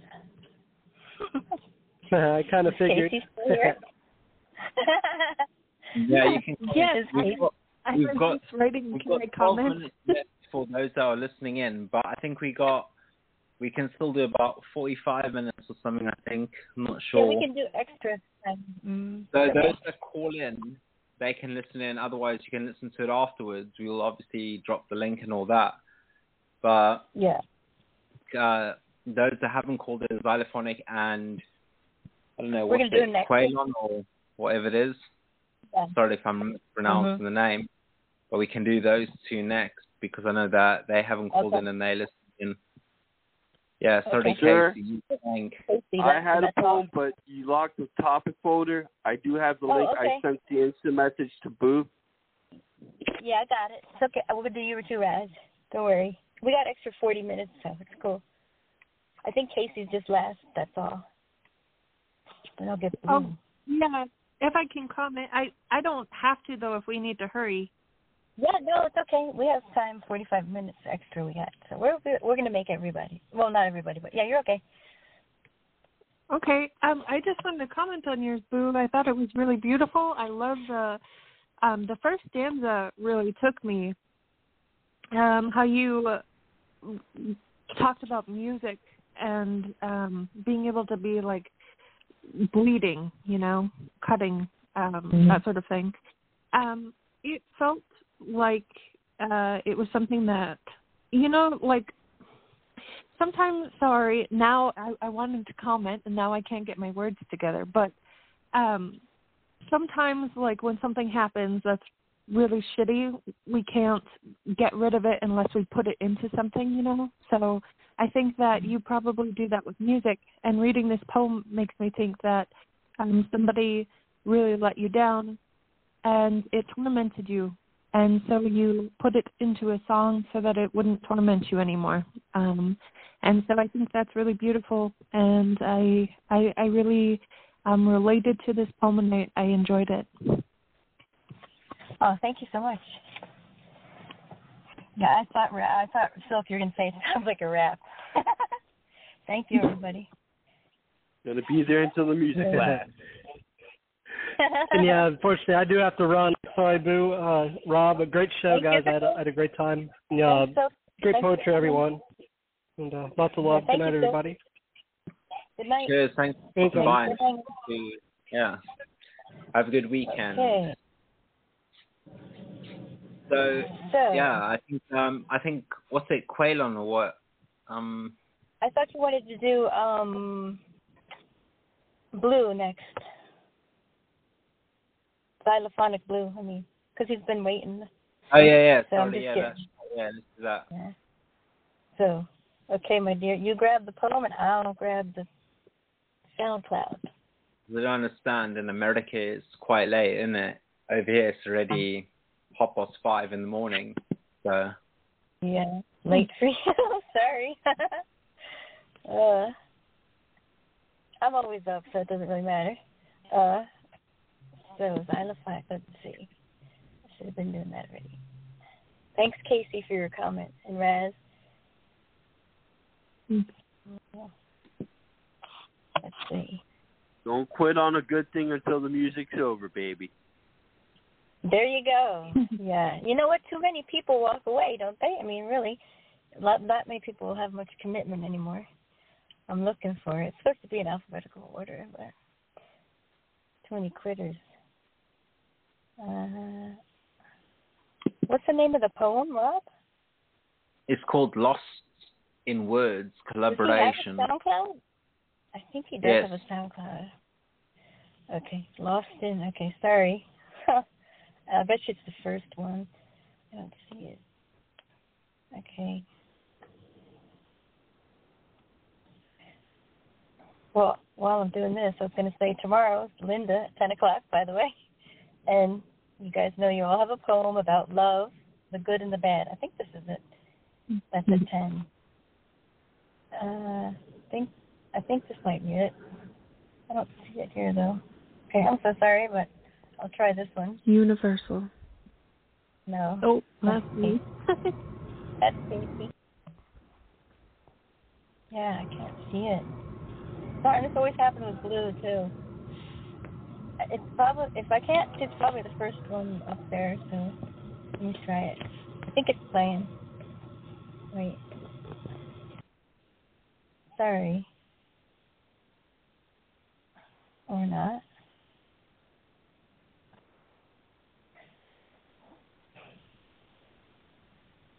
Okay. Oh my God, this thing's there we go. It may not be him though. It's not playing, Rob. Can you read it, Rob? Because he just can't read it because he can't see. I don't think this is it. Can you keep stopping? Okay, sure. I have a sign, otherwise do it on Open Poetry Night. Another time, but I'll try and do my best.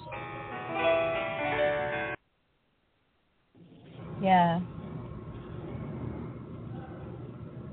Okay, you could read it. Sorry, it just keeps stopping. Yeah, this is Electronic Blues, Lost in Words, Collaboration. 1.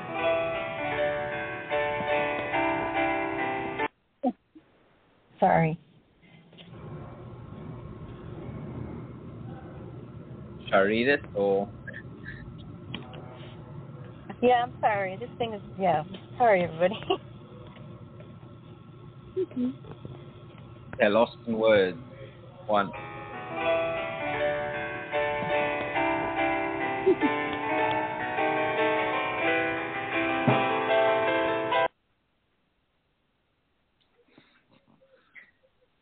I just want to say I'm not doing that on purpose. I apologize. I'm so sorry. I'm sorry.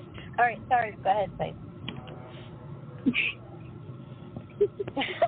Are you sure? Because I'm not going to do that again. I know. Okay, Lost in Words. I'm sorry, hon. I know, right? Okay. I don't know the secret triple. Oh my God, I'm so not good. Sorry. I don't know why it won't shut up.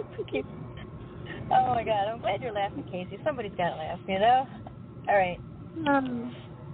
It just keeps doing this. I'm like trying to turn it off. I'm so sorry, Blue. All right. And it's not like I can't really delete it because I have to go to a whole like other screen. So, see, the problem is my phone's jacked up. But I'll let you know when Can you do the other one maybe? Because I know that's not the problem. I'm the problem. Hold on. Wait. It's just not working. I was wondering at which point does Aston Kutcher pop up and say you've been punked? Because oh my God, that was. All right, no, there you go. Okay, I'm done. Sorry, now I'm ready. Now I promise. I swear. Go ahead. Sorry. You can kill me later. Okay, Rob.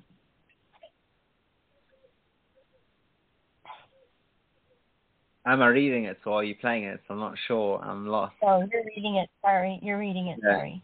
Yep. So for the first time, Lost in Words, collaboration by Xylophonic Blues. The prelude. Genuine poetry can communicate before it's understood. T.S. Eliot. 1. I ache that pulse in unspoken realms. A door left ajar blows tiptoes. Saw slumber shadows. The place where storm becomes refuge. Nightfall becomes a sanctuary of staggering sight. Yesterday's blood orange, thunder cracks dark. Over the blue mountains, cool air mixes with the earth's heat. Liquid syllables, glass crystals, petals befallen quietude. 2.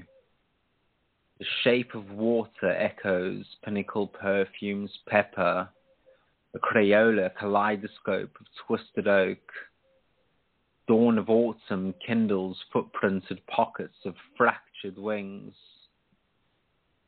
Though I lay cold, robed in muddied morrows, adorned in faded fragments of fortitude. 3.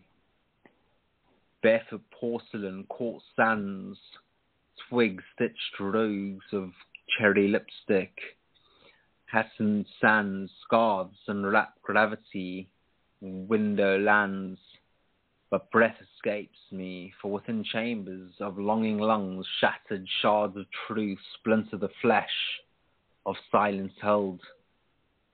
4. Crystalline goblet, clouds play eyelashes, dance a skirt aside, noosed in bewildered braids of conmargins. I hang my woe noosed in the fibers of freedom, swaying from the brittle branch of bygone regrets. I fell as rains, waning moons, stars, husks hollow, maniculed belts of thunder, forest steep, sultry summer intoxicating perfume, gardenias enticing memory, blossomed ivory buds, seashells unfurl, velvet soft, halos, humidity of early evening, dusty earthen fragrance, mascaras, murky porcelain cocoon, nimbostras, terracotta tearful, head bowed kneels, Picasso's marmalade masterpiece, rotating orbital twilight's healing call. 5. Breathe filaments of jasmine lily rosé. A firefly's forgiveness dawns in pose. Chalice spilling senses within I glide over unspoken words, in lake to Packer deep, May the tattered frayed of flight transcend the soar, the amber spill of whispered promise. 6. Find me there, rhythmic drums, gurgling boulders, listen and reap. Solstice shadows of smoke and fire, glaciers mount as you sleep. Charcoal skies swirl embers, lavender loop and lapping. Highlight a dress of alabaster ice. Tripod fractured reflected fame of dusk. Parchment swallowed sunset's delight. End of poem. Wow, that was arousing. Kidding. Amazing read. Wow. Great poem. Amazing read. Yeah. I was, some Casey, help me out. I'm dying. I'm like, do it again. Okay, I'm shutting up. Yeah, right.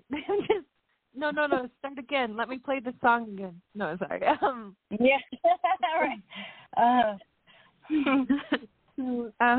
I'm sorry. I do want to say that this was a beautiful poem. I like the take that you took on the prompt when it says genuine poetry can communicate before it's understood, and then you chose to write a very abstract poem because typically with abstract poetry it takes some thought.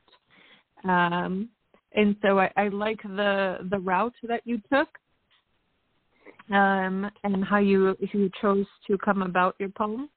I thought that it was really interesting. I thought it sort of starts out in a dark place, in a sort of broken place. And as you continue on, you kind of come out of the mud. You're kind of climbing out of this dark place, and you head up and you head up and you head up, like you're climbing this mountain. And towards the end, you're sort of at this almost heightened spiritual place. You have the rhythmic drums, find me there, gurgling, boulders listen and weep. But there's sort of like this, I don't know how to explain it, like a glistening sort of end to a, I don't know how to explain it. It's about the journey, I think. But it's very abstract. It would take some time to really dig into it. But just off of a first read and a first glance, that's what I'm getting from this poem. Thank you. Yeah, the same thing. I think that whole prompt and that elements of the show in relation to before even understanding or before understanding, I have a book which is probably my most tattered book. It's the collected poems of T.S. Eliot, 1909 to 1962,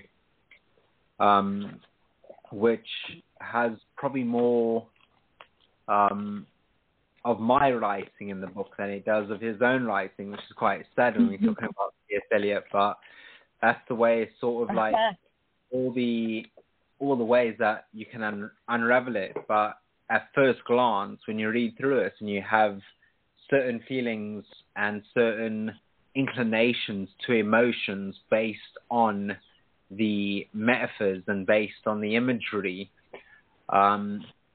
it does leave you feeling a certain way, even if that feeling is, and I always think of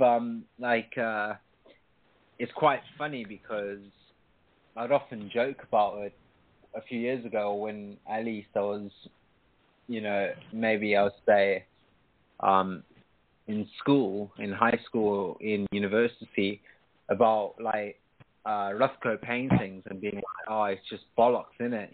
Like it's just so elementary. You actually just, the way it makes you feel is something in itself, because you don't look at other things and feel that same way. You look at Rothko and you feel something, and it's like, whatever it is, the symmetrical element to it, or the almost like claustrophobic elements of it at times.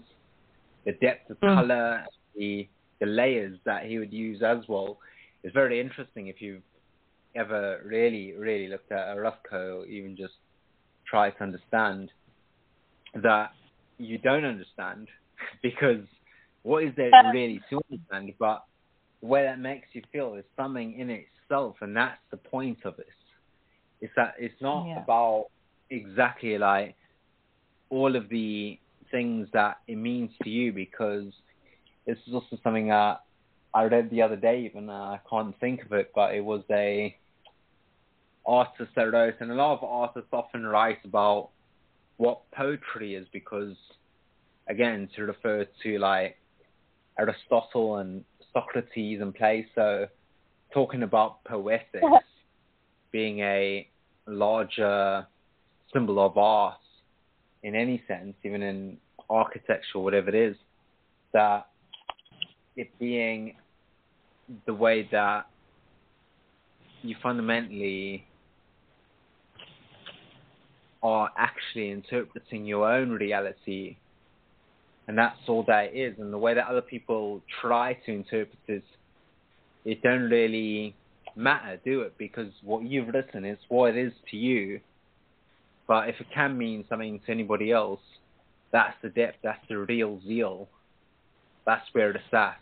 And this obviously makes it different, because there's so many of elements to it. It's, you know, it's got all these powerful symbolic images. So thanks for writing that. Thanks for, sorry about not being able to play the audio. We'll do it. I think there's another show on Wednesday or something. I'm not sure. Yeah. I've been cancelled. I'm not on the site anymore, but yeah.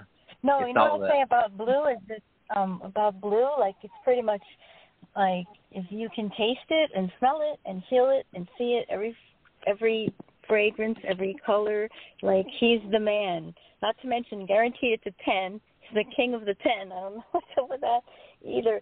But, I mean, everything's so visceral and vibrant, I think, in all of his poetry. And it is all of it. At first, I admit, I'm always like, what? But then when you go back and look at it, you can get it better because it's deep like Raz. Exactly like Raz.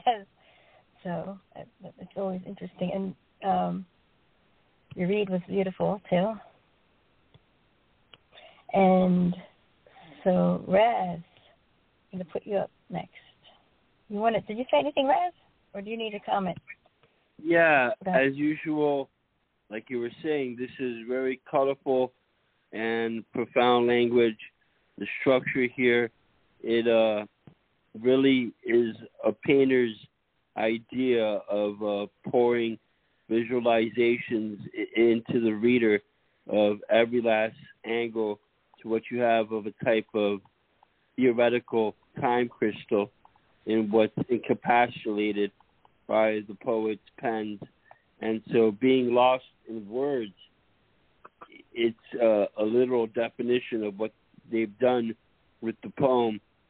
You start off with the door, and from there, perception is altered to how you regularly perceive life and all of its aspects intertwined to some grander scheme that goes beyond your ordinary sight of perception. Mm-hmm. True. So, I was zoning out on your voice there for a minute. All right, Raz, I got you. I'm prepared for once. I saw adult. Raz, I saw an adult, and I said, wait a minute, Raz getting sexy? Uh-oh. No.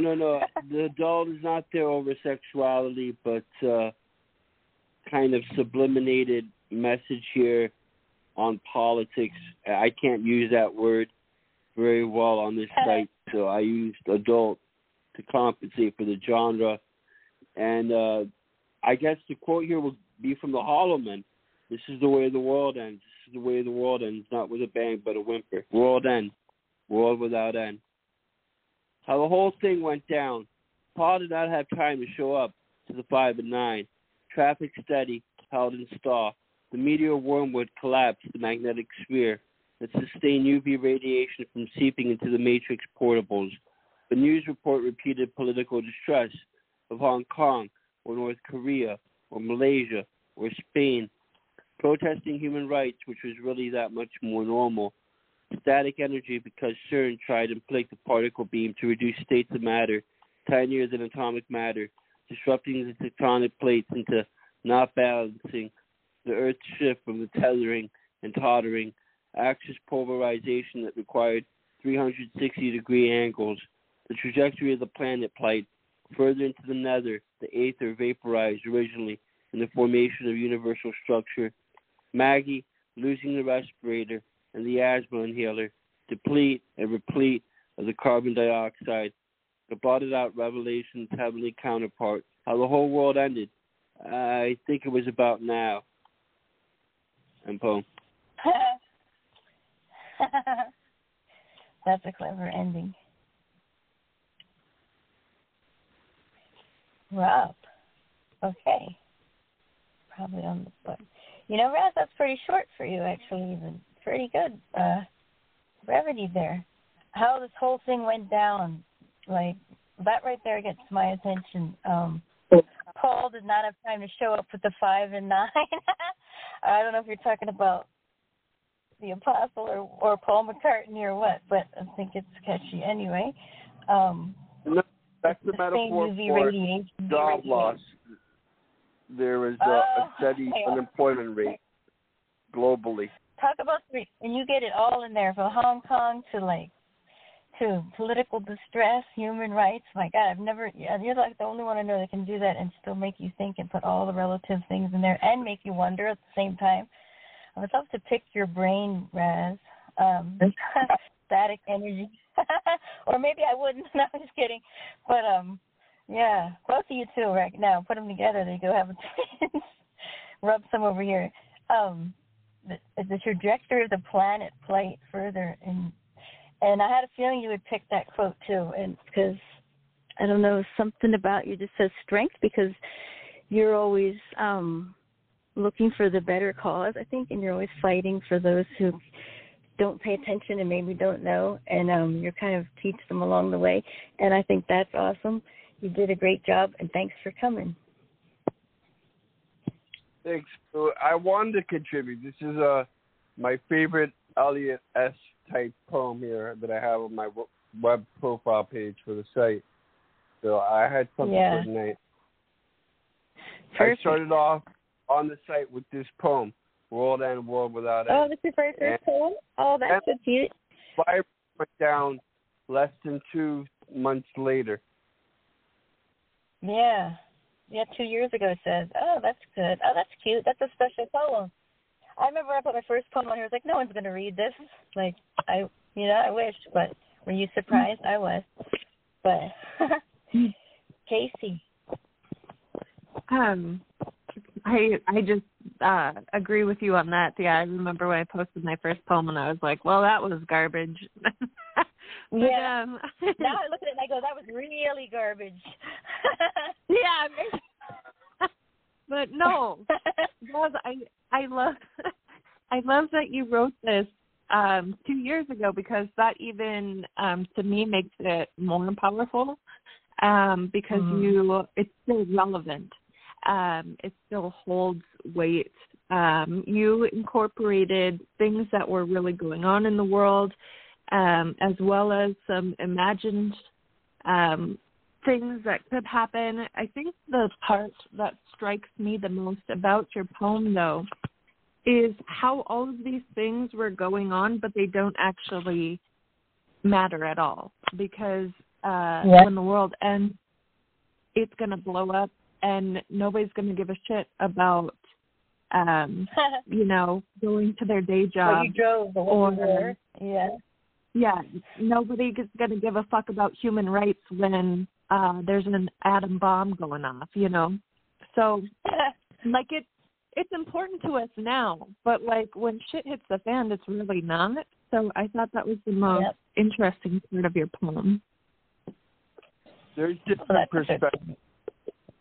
I guess you could consider this a cry for nuclear awareness.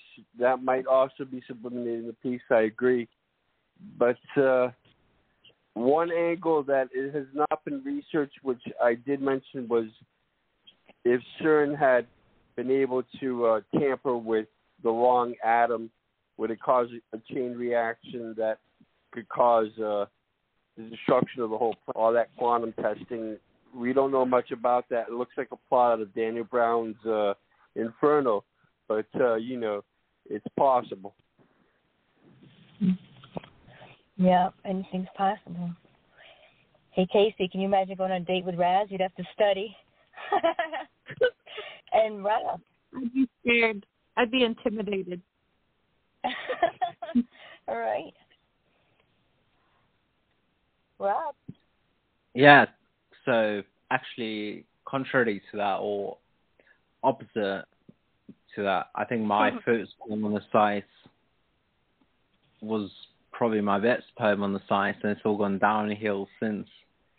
But that's just right. me. Right. No, I probably think that. I don't think that has been anything that good, but I think the closer it comes to the time that I've written it, the more I completely loathe this, and then when I look back, it's real. Our early means far more than what you later become, just a writer. Yeah. But also, it's one of the poems that I wrote when I was at uni, like probably about 5 or 6 years ago, that I still had because I lost my entire body of work, like 8,000 poems actually, on my previous laptop, and that was one of the only ones I had. And I think I peaked when I was like 21 or 22, so it's all gone downhill since then. I still got a few of them, and I lost like 4 albums of music. But I think, it's like the fact that it's 2 years ago is quite obviously very, quite unsettling to an extent, because it's like, oh my God, this is so real. Some of the things like about the revelations, even maybe Paul being the Apostle Paul, and elements of revelations or the revelation, and a lot of the things that have been mentioned in recent times have been the parallels between elements of biblical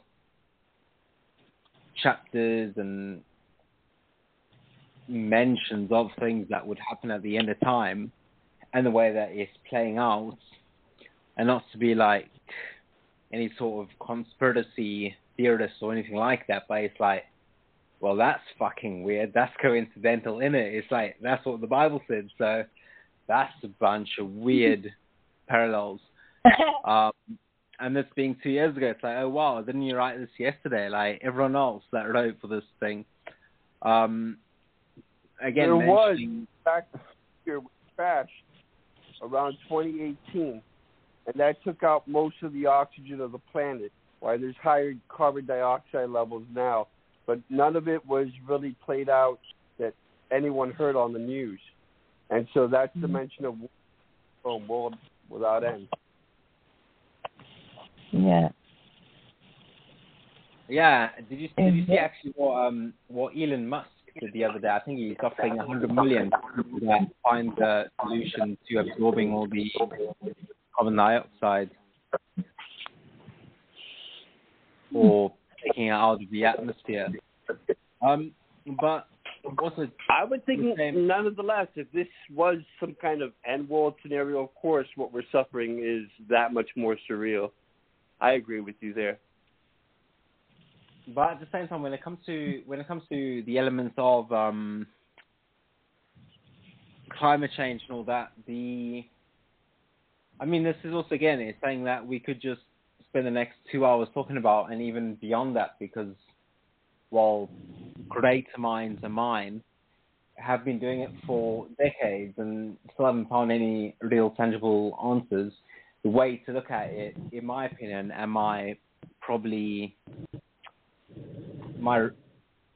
most respected person in that field is Björn Lomborg, who isn't even a scientist or any sort of geologist or biologist, but rather an economist from the Copenhagen School of Economics. And well, his greatest attribute, or what his better, is putting teams together for the UN to distinguish how best to deal with crises. And where it's best looked at it is, instead of like continually providing subsidies for failed plans like solar, like wind, which we've seen what's happened in Texas. We've seen all these things, and it's like we could be just doing so much better. And I digress completely. I'm so sorry about that.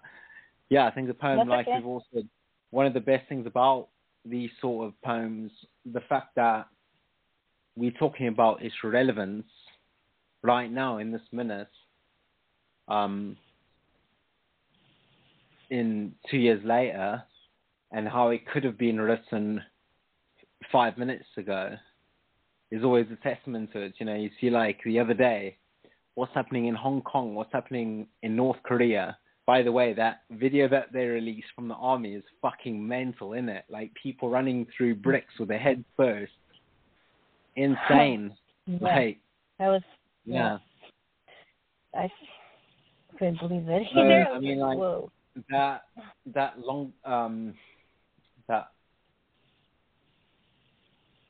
longevity of the poem and the relevance that it has is, in my opinion, always a testament to the quality.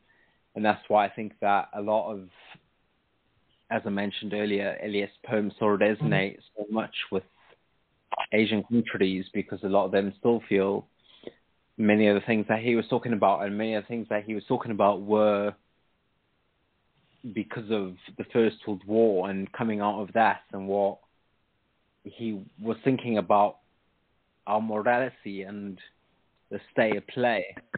If you look at the world especially today, when you mentioned the Hollow Man and the Wasteland. They're both direct consequences of World War One. Yeah, exactly. Those are probably two of my 5 favorite poems. Like, yeah, probably read them more than I've. Well, Rob, I'm gonna do something. I want to, because you never do. I want to, because Casey's here talking about your poetry. I want to play one of yours, so don't get embarrassed, okay? One of my favorite. Oh, I can read one of mine. Of Venetian Okay. Number 9. Oh, you want to? You could read it, whatever you want to do. Yeah, you pick one. Okay, I'll do. You don't want me. This one is actually directly inspired by Eliot. It's called so on the board if I can. The Revolution of Old Possum.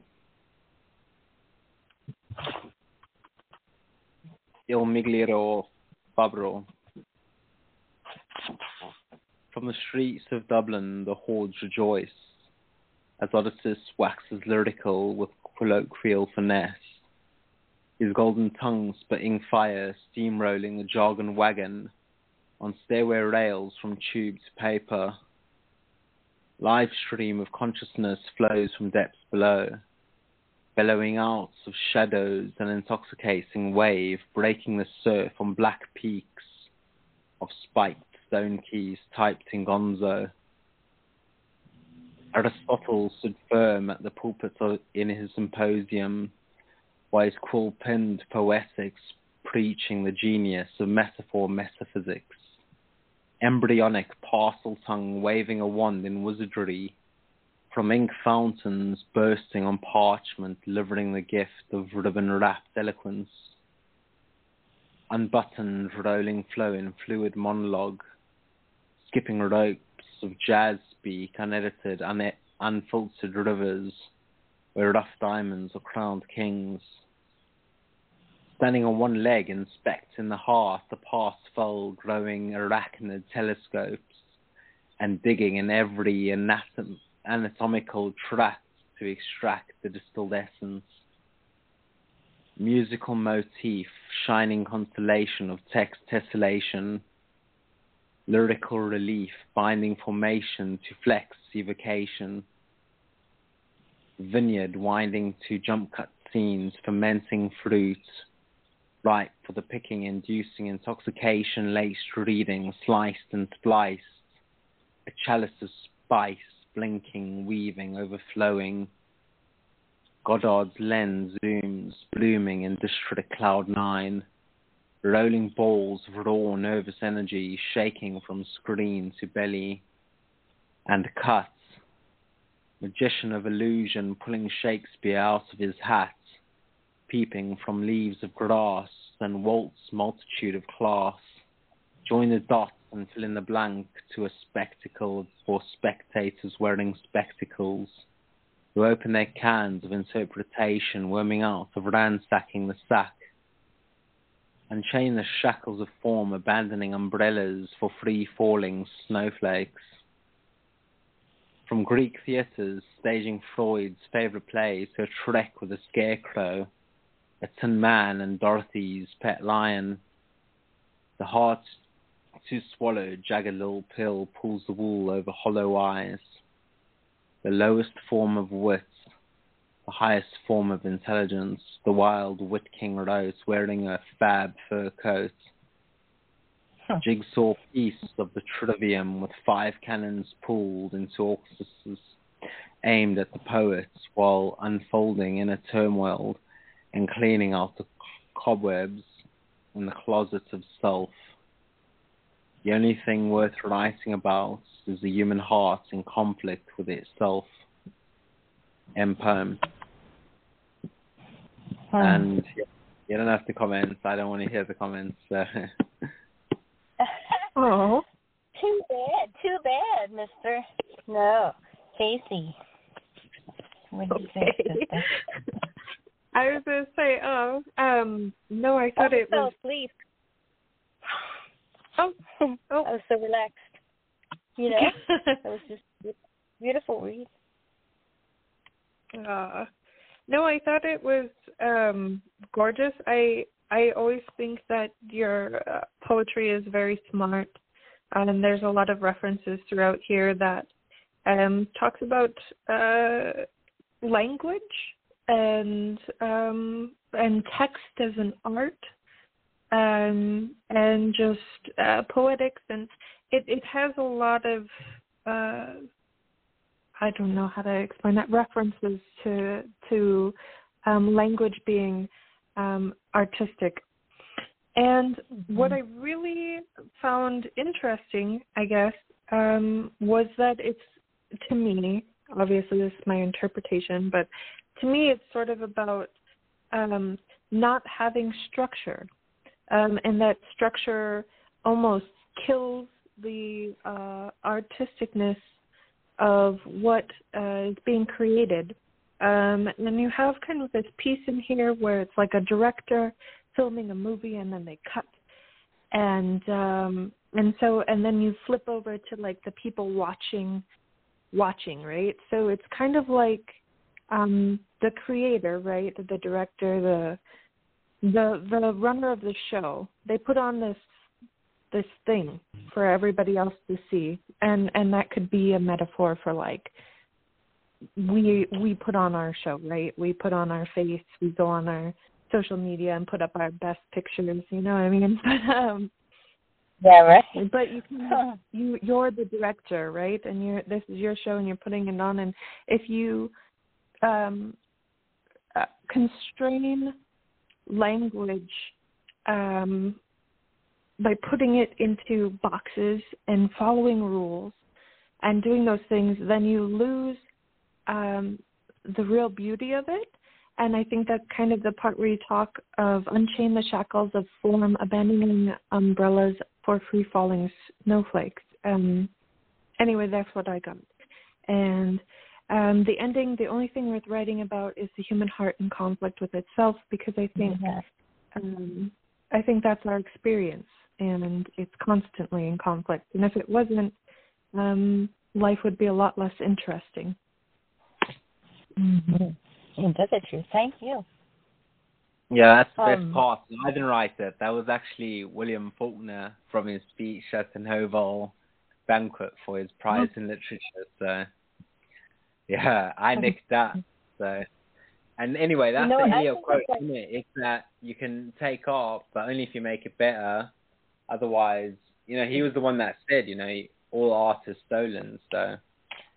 That's what the whole about. I don't know. I think that the possums, when they say that possums lay down and play dead when they're scared. So that's maybe what we're doing as society. And the whole thing, the language is beautiful, and the grammar, all of it, the way you read it. But I like unbuttoned rolling flow and fluid monologue, skipping ropes of jazz. I love the music reference too, and the nature. All of it's just amazing. What do you think, Raz? Oh, yeah, the heart, human heart, that's beautiful, too. Thanks. Yeah, this does, in fact, speak of art, how it's been presented for years, and what there is of the old possum, how it's based a bit on Eliot's book of that topic, and beginning of the wasteland, and Migliore Fabro, which was for Ezra Pound, throws in all that more of historical momentum. What you have here divided within stanzas, there's Joyce, and then Aristotle, third section, jazz. Just the fact that it created modern day music, and all of that starts breaking down a bit who had been the original director as to the art form as we know it being taught now. By stanza 6, if there was a magician, would it be Shakespeare, Walt Whitman? And it goes on with these literary questions until the very end of the piece, where Baum was 8, who created Oz, but that 9th says you put this all together, all you have is a bunch of jigsaw puzzle pieces that pose what you wanted to say yourself. And so that's what's inspiring of the entire presentation, where it's daring the viewer to speak their own mind instead of having all of these forms of literature to be their own mental representation of what to believe about the world. Yeah, thanks so much. So, for context to those that might listen after the show, in the link there's a whole lecture by Duke University English professor Victor Stanberg, who sort of goes into what Eliot did in relation to modernism as a movement, as a genre, to simplify it in that extent. And through the various essays that he's written and that I've read, the precepts of his definition of modernism as a movement of the earlier 20th century were 9 different identifiable elements that summed up the genre, or the literary movement. And then that's how each part of the vignette is encapsulated, being that 1 is common speech, 2, the importance of metaphor, 3, psychological realism, stream of consciousness, which even like Virginia Woolf and all those people and important voices of modernism practiced thought was the musical arrangement, that it should be almost like melodic, the way that poetry is written, 5, and then also inspired by the whole filmmaking thing, like what a lot of the French filmmakers were doing, and even today, like if you hear about Tarantino and certain people speak about what certainly sort of like, you know, blew their minds was like the way that Godard and all of them would shoot films, that whole noir style of the jump cut scene is something quite interesting, because it's like, and that's where vignette comes in quite important, that you can break things up and put in a complete different place. You don't have to follow this sort of like exact progression of events. And then 6, the illusion and referencing. 7, organic form. 8, irony, satire, sarcasm. And 9, rhetoric. I think especially important is the last few, is that a lot of those things are at a lot of risk at the minute, or at the moment, that, you know, certain things that are satirical are meant to be poking fun at the established powers that be, face the threat of being cancelled, to put into modern speak, by satirical websites or fascist media that can't publish their things because it's like fact check, not correct. It's like it's not meant to be correct. It's a joke, you know. That's the whole point of the thing. It's like, well, why did the chicken cross the road? Fact check, the chicken didn't cross the road, so fuck you, get off. You know, like, well, sorry about that, you know. I'll just go and start my own like social media platform like the other guy, you know what I mean? Great idea. But anyway, I just think that it's like, you know, important to remember that all these things and the other best parts, so don't need to be taken so literally, right? Is that what you're saying? The 2 best parts, like you were saying, the epilogue is by William Faulkner, and the other part, the lowest form of what the highest form of intelligence, is from a quote by Oscar Wilde as well. That's why the wild witch king goes wearing a fab fur coat, because in all them pictures he just looks so extravagant and so like, you know, yeah, I love like it. He was just like living la vida loca in his fur coats on the Yeah, settee he's on like, the fuck sofa. it, I'm gonna do what I'm gonna do. Yeah, with all cane and like his beautiful long hair and all Mac that. Daddy, big pimpin'. Big pimpin'. Yeah. So a lot of these things, you know, that say, okay, you can't poke fun at certain things because you're punching down, because you're doing this, because you're doing that. Like, people just have to remember that speech should be completely uncensored. Say what you feel. And that's where these elements of modernism, as I saw out in the evening, to say that one of the important parts about elements is the relevance of psychoanalysis, subconsciousness, writing about your insecurities and your anxieties, because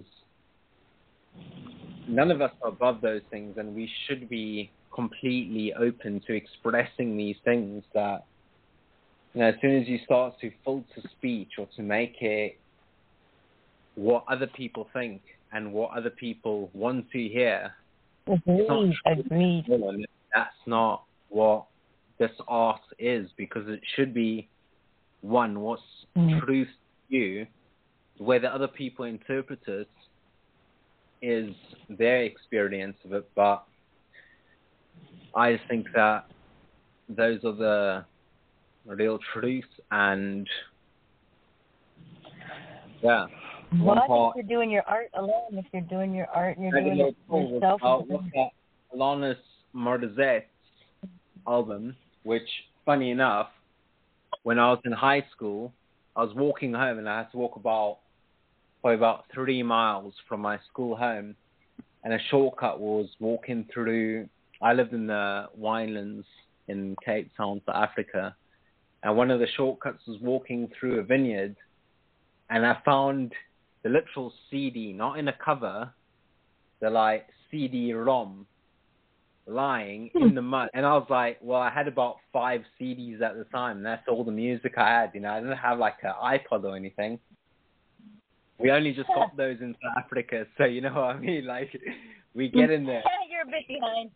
Yeah. Yeah, like, we've got Walkmans now lately, you know. That's what the kids are asking for Christmas. Moving up in the world. At least you don't have a Discman. At least you're beyond that. iPods, MP3. So I found the CD-ROM in the mud, and then I took it home, and I had to wash it off and dry it with towel and everything, and I had a little CD player in my bedroom, and I played the CD by Alanis Morissette, and it was that one. It's like, none of the songs worked. They were all scratched to shit because it was in the sand and in the mud, but the bits that I heard, I was like, oh, this is catchy, you know? What's that from... But you didn't care. Oh, that's cute.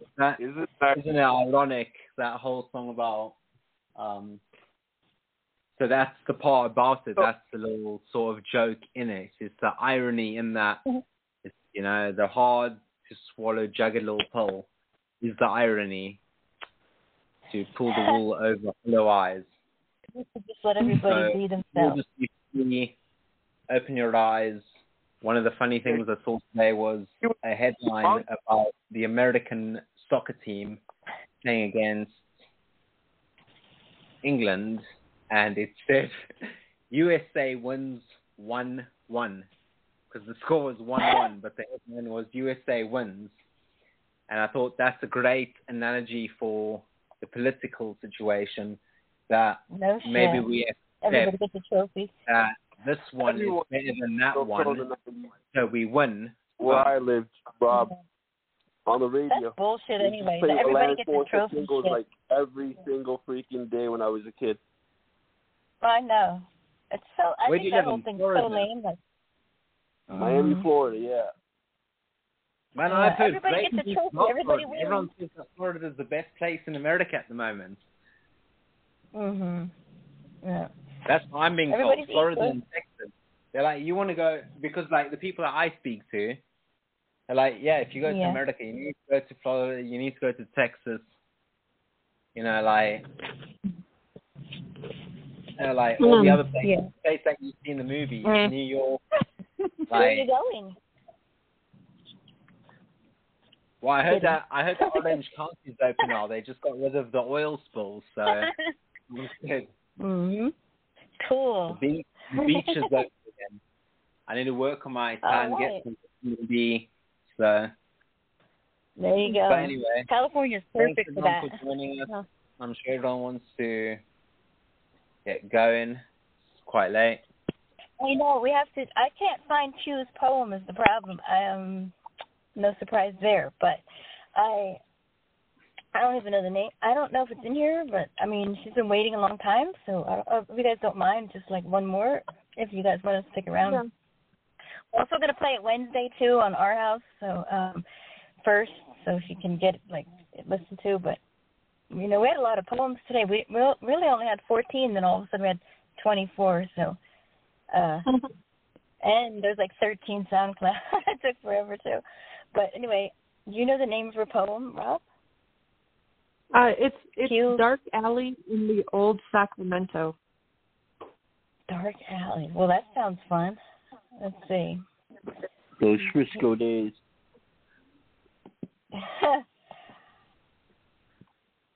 Maybe I do have it. Okay. Oh, unbelievable. I found it. Okay, there we go. Cool. All right. You got it, Rob? Oops. Oh, my God. Don't even tell me this is going to be tripping on me again. Please, Lord.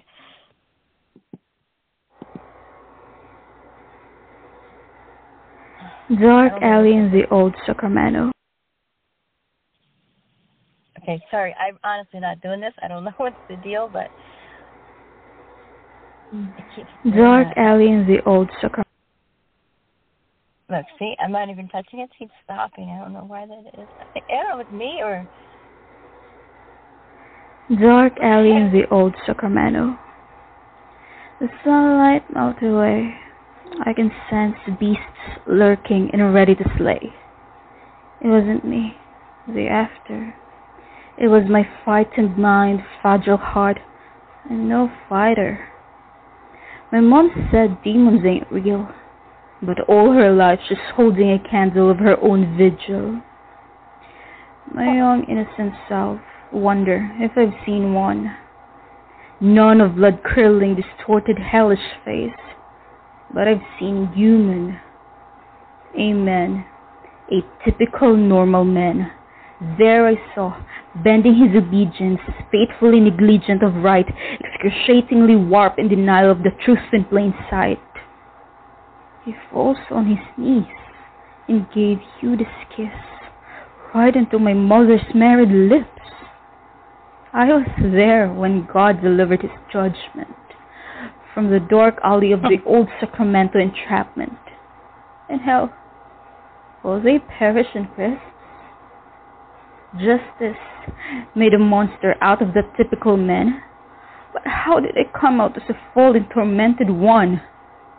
Oh, I remember when I touched my dad's temple so tender, I whisper, I still love you though.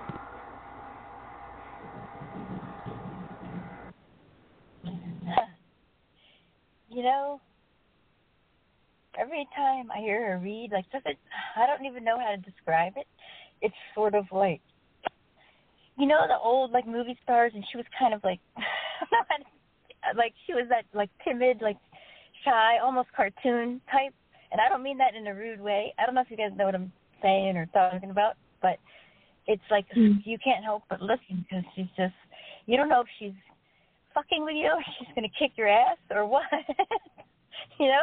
It's just, and then it's just, I don't know, you can't help but read it. I always find it fascinating.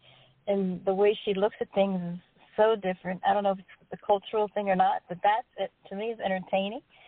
And I think she always leaves you wondering with a little bit of sensuality and want, and you're kind of like, it's kind of like a poetic cock tease. And I mean that in the nicest way possible. So, I mean, you know, I think it's like so unique. I dig it. I might be way off there, but I'm giving you a compliment is what I'm saying, and I loved it. I thought it was entertaining. And isn't that why we're here? I mean, I want to be entertained, don't you guys? I want to remember some shit. So I think there you go in my Jersey explanation. But what did you think, Raz? Yeah, there's controversial points here. It seems to be a twisted love triangle which goes on with family members, and the daughter is really in the way the entire time, and what you have is a kind of temptation that's falling upon these individuals being described in Old Sacramento. Are they really tempted by the devil? Why this form of sexual deviation or sexual behavior in which either side has no longer any conventional bonds of sacred rights? Does the father want the daughter any more than the mother would cheat on her own husband? So, you know, that form of sordid relationships, they're the kind of which you could ponder in a storyline, but when they come to pass in reality, no one's really there to notice, and only the individuals who keep these kinds of secrets from society when it comes to morality would know the truth if there had been an actual temptation from the devil. Yeah, scumbags, too, not to mention. And Case, thank you, Raz. Casey, what did you think of Q? You got what I was saying, kind of, right? Or did I not make sense whatsoever? Because I was just wondering. Did I make sense? Like, did you know what I was talking about? I don't know if I made sense really I don't even know the movie character I'm talking about, but like somebody in the 40s, you know what I mean? They were kind of always asking questions. No, that totally makes sense. That reminds me, because they I think it was sexy back in the day to have a smaller voice. And actually, I'm not gonna go into it. I'm not gonna go into it because I could go really into it. But Britney Spears earlier. But Britney Spears and Jessica Simpson, they don't actually talk like that, but they had to make their voices sound small that because that's what they were told to do. Because it was supposed they couldn't to be overshadow more the male sexy. too, and I think now that's changed, thank goodness. But totally crazy. They changed their voices and everything into anyway. But and they have a doll that looks like this thing that I'm talking about, the doll, the Cheeky doll or whatever. You know the one I mean? I'm going to put a picture on the board. That's just kind of the vibe. It's, anyway, I'm shutting up. Go ahead. Sorry. But no, with Q's writing, I think the thing that's interesting about the way she does her reads, it's the words are hanging on. It's it takes her a while to push them out, and I think that's really interesting. And that's also something that Billie Eilish does in her songs and stuff. It's just kind of keep the words clean because it creates interest. But as far as the poem, I thought it was really well written. I like that although the content was not 100% relatable to me, her emotions and her feelings were, and it kept my interest. When she talks about, my mom said demons ain't real, but all her life she's holding a candle of her own vigil. And then she talks about how humans are the demons, and she saw a typical man, and I love the line, I was there when God delivered his judgment. She was there, she saw it, and it's just so powerful.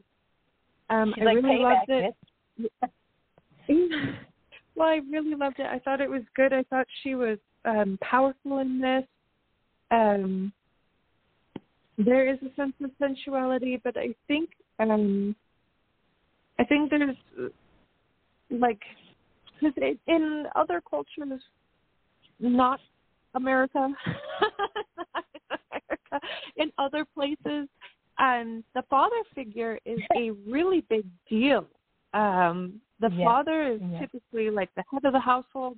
He's the one that the entire family relies on, And so when she says, that her mother's cheating on her husband, that's a really big thing.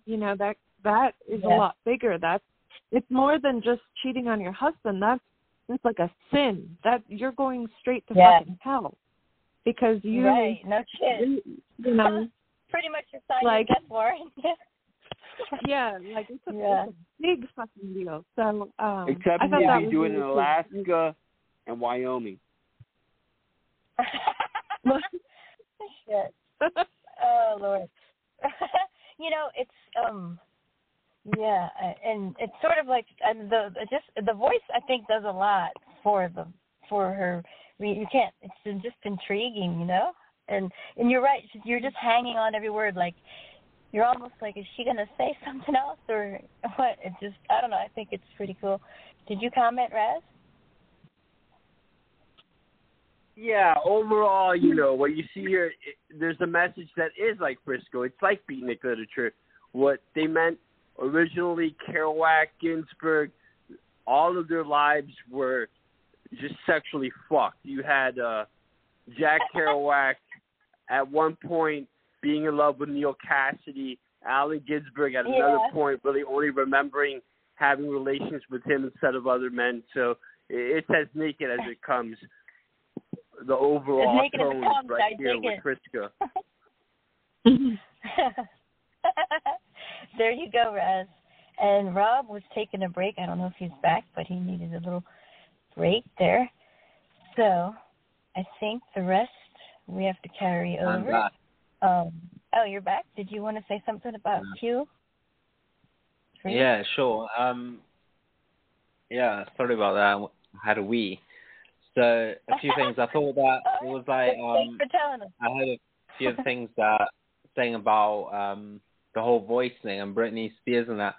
I think it's quite different now. That was obviously like, you know, again considering Nickeland and accelerationism and the way that things change at, you know, sort of warp speed as we go along. If you look at Elizabeth Holmes, for example, with Theranos adopting a more masculine voice for her, desired, you would say maybe, outcome and her devious sort of psychopathic plan, you know, I don't know what the fuck was up with that because that was just weird, wasn't it? And then my interpretation was slightly different. It wasn't one of any sort of incestual deviance, but rather sort of deviation from perhaps tradition and perhaps religious confinements and that sort of thing. I think about what I understand, and again, I'm not American, I've never sort of been there, I don't know the history to the extent that the three of you would, and many other listeners, but the way that I understand Sacramento, because I've also used it in a poem that I've written in the past, to be related to parts of the prospectors and the gold rush, and them going to the river to do their shifting and getting bits of gold and escaping the sort of things that... So one of the interesting other things that, I would say probably one of the best books I've read in the past month is called San Francisco. I don't know if any of you have read it, by Michael Schellenberger, who was a progressive Democrat environmentalist who worked in a lot of third world countries, and growing up, he's, I think, a Californian by, originally, and he went to the sort of place, born in South Africa, I've done different work in other parts of Africa for charity and for community sort of projects, and a lot of the things when I talk to, because quite often I'm in conversation with Americans and their sort of views for like, you know, like if only Americans did this for the benefit of the world. And it's like, you know that no one in Africa really cares about that. Like, their kids live to like 14 and they're either murdered or they can't eat. They get one meal a day. Like, it's not about doing any of these other sort of, you know, Theranos projects where you pump billions of dollars into that to get immediate blood test results. It's like, it's still like TB is still the massive problem over here. It's worse than, dare I even say, COVID-19. More people die from tuberculosis than from COVID-19 over here, but it's not a profitable investment to deliver solutions for that. It's not problematic to talk about those things because the fact that we have to censor having that conversation is the problem. Rather than saying like, okay, let's talk about it. You know, let's say, why do we have this happening in KwaZulu-Natal, South Africa, where people die 3 times the amount of people that die, and we've never ever had any sort of measures put in place. We've never pumped any amounts of funds into curing that, into sorting out that.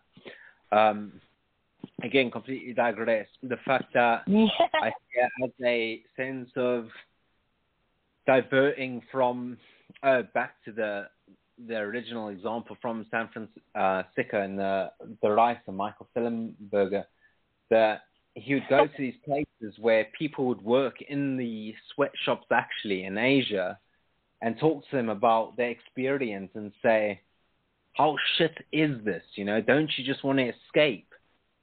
And this is what completely fucked my mind up, fucked my whole world up, because it's like, I thought the same thing. I was like, how dare Nike, how dare this and this and this do these things in these countries? And them girls would say, I would much rather work 14 hours a day in the factories than be back home in an arranged marriage at 14 and not leaving the farm or the sort of place, the rural place where they were living. It's like me in a different place again. Okay, so a third world country nonetheless, but to think that, okay, well, these conditions that the people are, and again, it's the whole thing of yes, we won, but it's 1-1. It's settling for less. We shouldn't say okay, it's look, they're in there because it's better. Yeah, sure it is, but we can just do so much better, We've got it all. It's not about a lack of anything. It's just about being better. So I think not settling is what you're saying. Not settling. I mean, diverting from these traditions with everything, and I think it's especially evident in American politics. The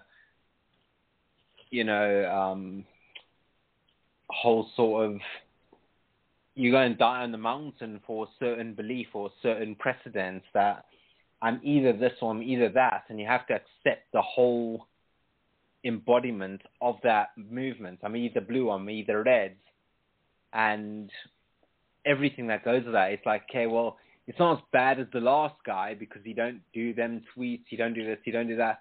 It's don't settle for that. Let's just do better, Let's just sort out all these problems. We got 1.5 trillion. We can spend it in these ways. Then put all the good things in the bill for 3.5. Then take all the good things out the bill. And it's okay, now it's only 1.5. It's yeah, but in the other amount, all the good things were there. Now you've taken it out. We want healthcare. We want education. We want those things. We don't really want to do all the other things. This is gaslighting. It's problematic. Let's sort that out. Oh, yeah.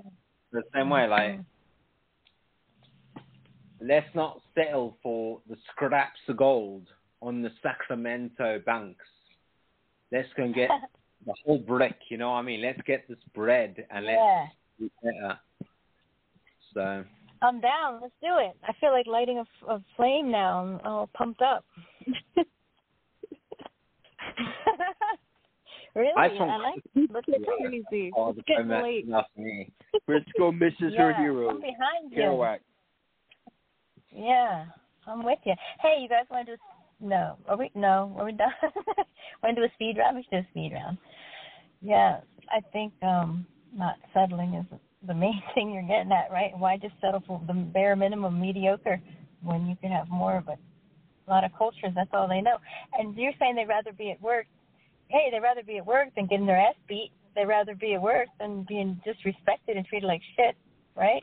And used and everything else. So why not? Work sounds good, 16 hours a day, when you're treated like that. So I think, that's important. But anybody else want to say anything? Feel free. Ask Casey. You guys are just shut up already. No. We could be here all night. Two chatty Cathy's, Actually, everything is permissible. Nothing is proven. Ask Mr. Bond, William Burroughs, Naked Lunch. Oh, I love that book. You ever read his son at all? It's good too. Okay, yeah, well, I guess that's junkie, queer, the ticket that exploded. Yeah.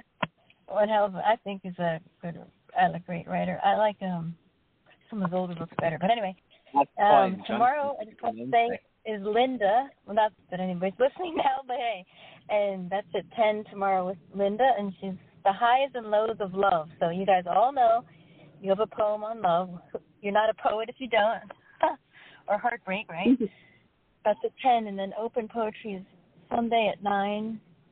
And that's it. Rob, you want to say anything? Oh, yeah, on our anniversary, the 31st, it's 3 years on Halloween. So that's going to be at 9. And then there's a contest. I'll shut up after this. The winner gets a gold membership and still going on. So it's going to be a rough one to judge. And thanks, everybody. Thanks for sticking around, Casey and Raz. Thank you, Rob, as always. You want to say anything? Yeah, when anyone finds out the people that hand out drugs on Halloween, because I heard about that in school, that people were giving out drug candy. Why, you want to go to their house?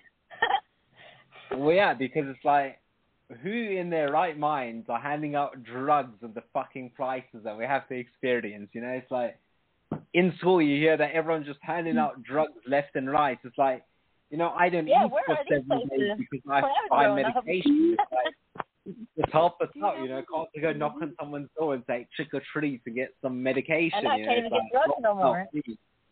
Like, now I don't eat for 2 days because I have to buy me meds, you know. Just can't I just go and do trick or treating and get some pills?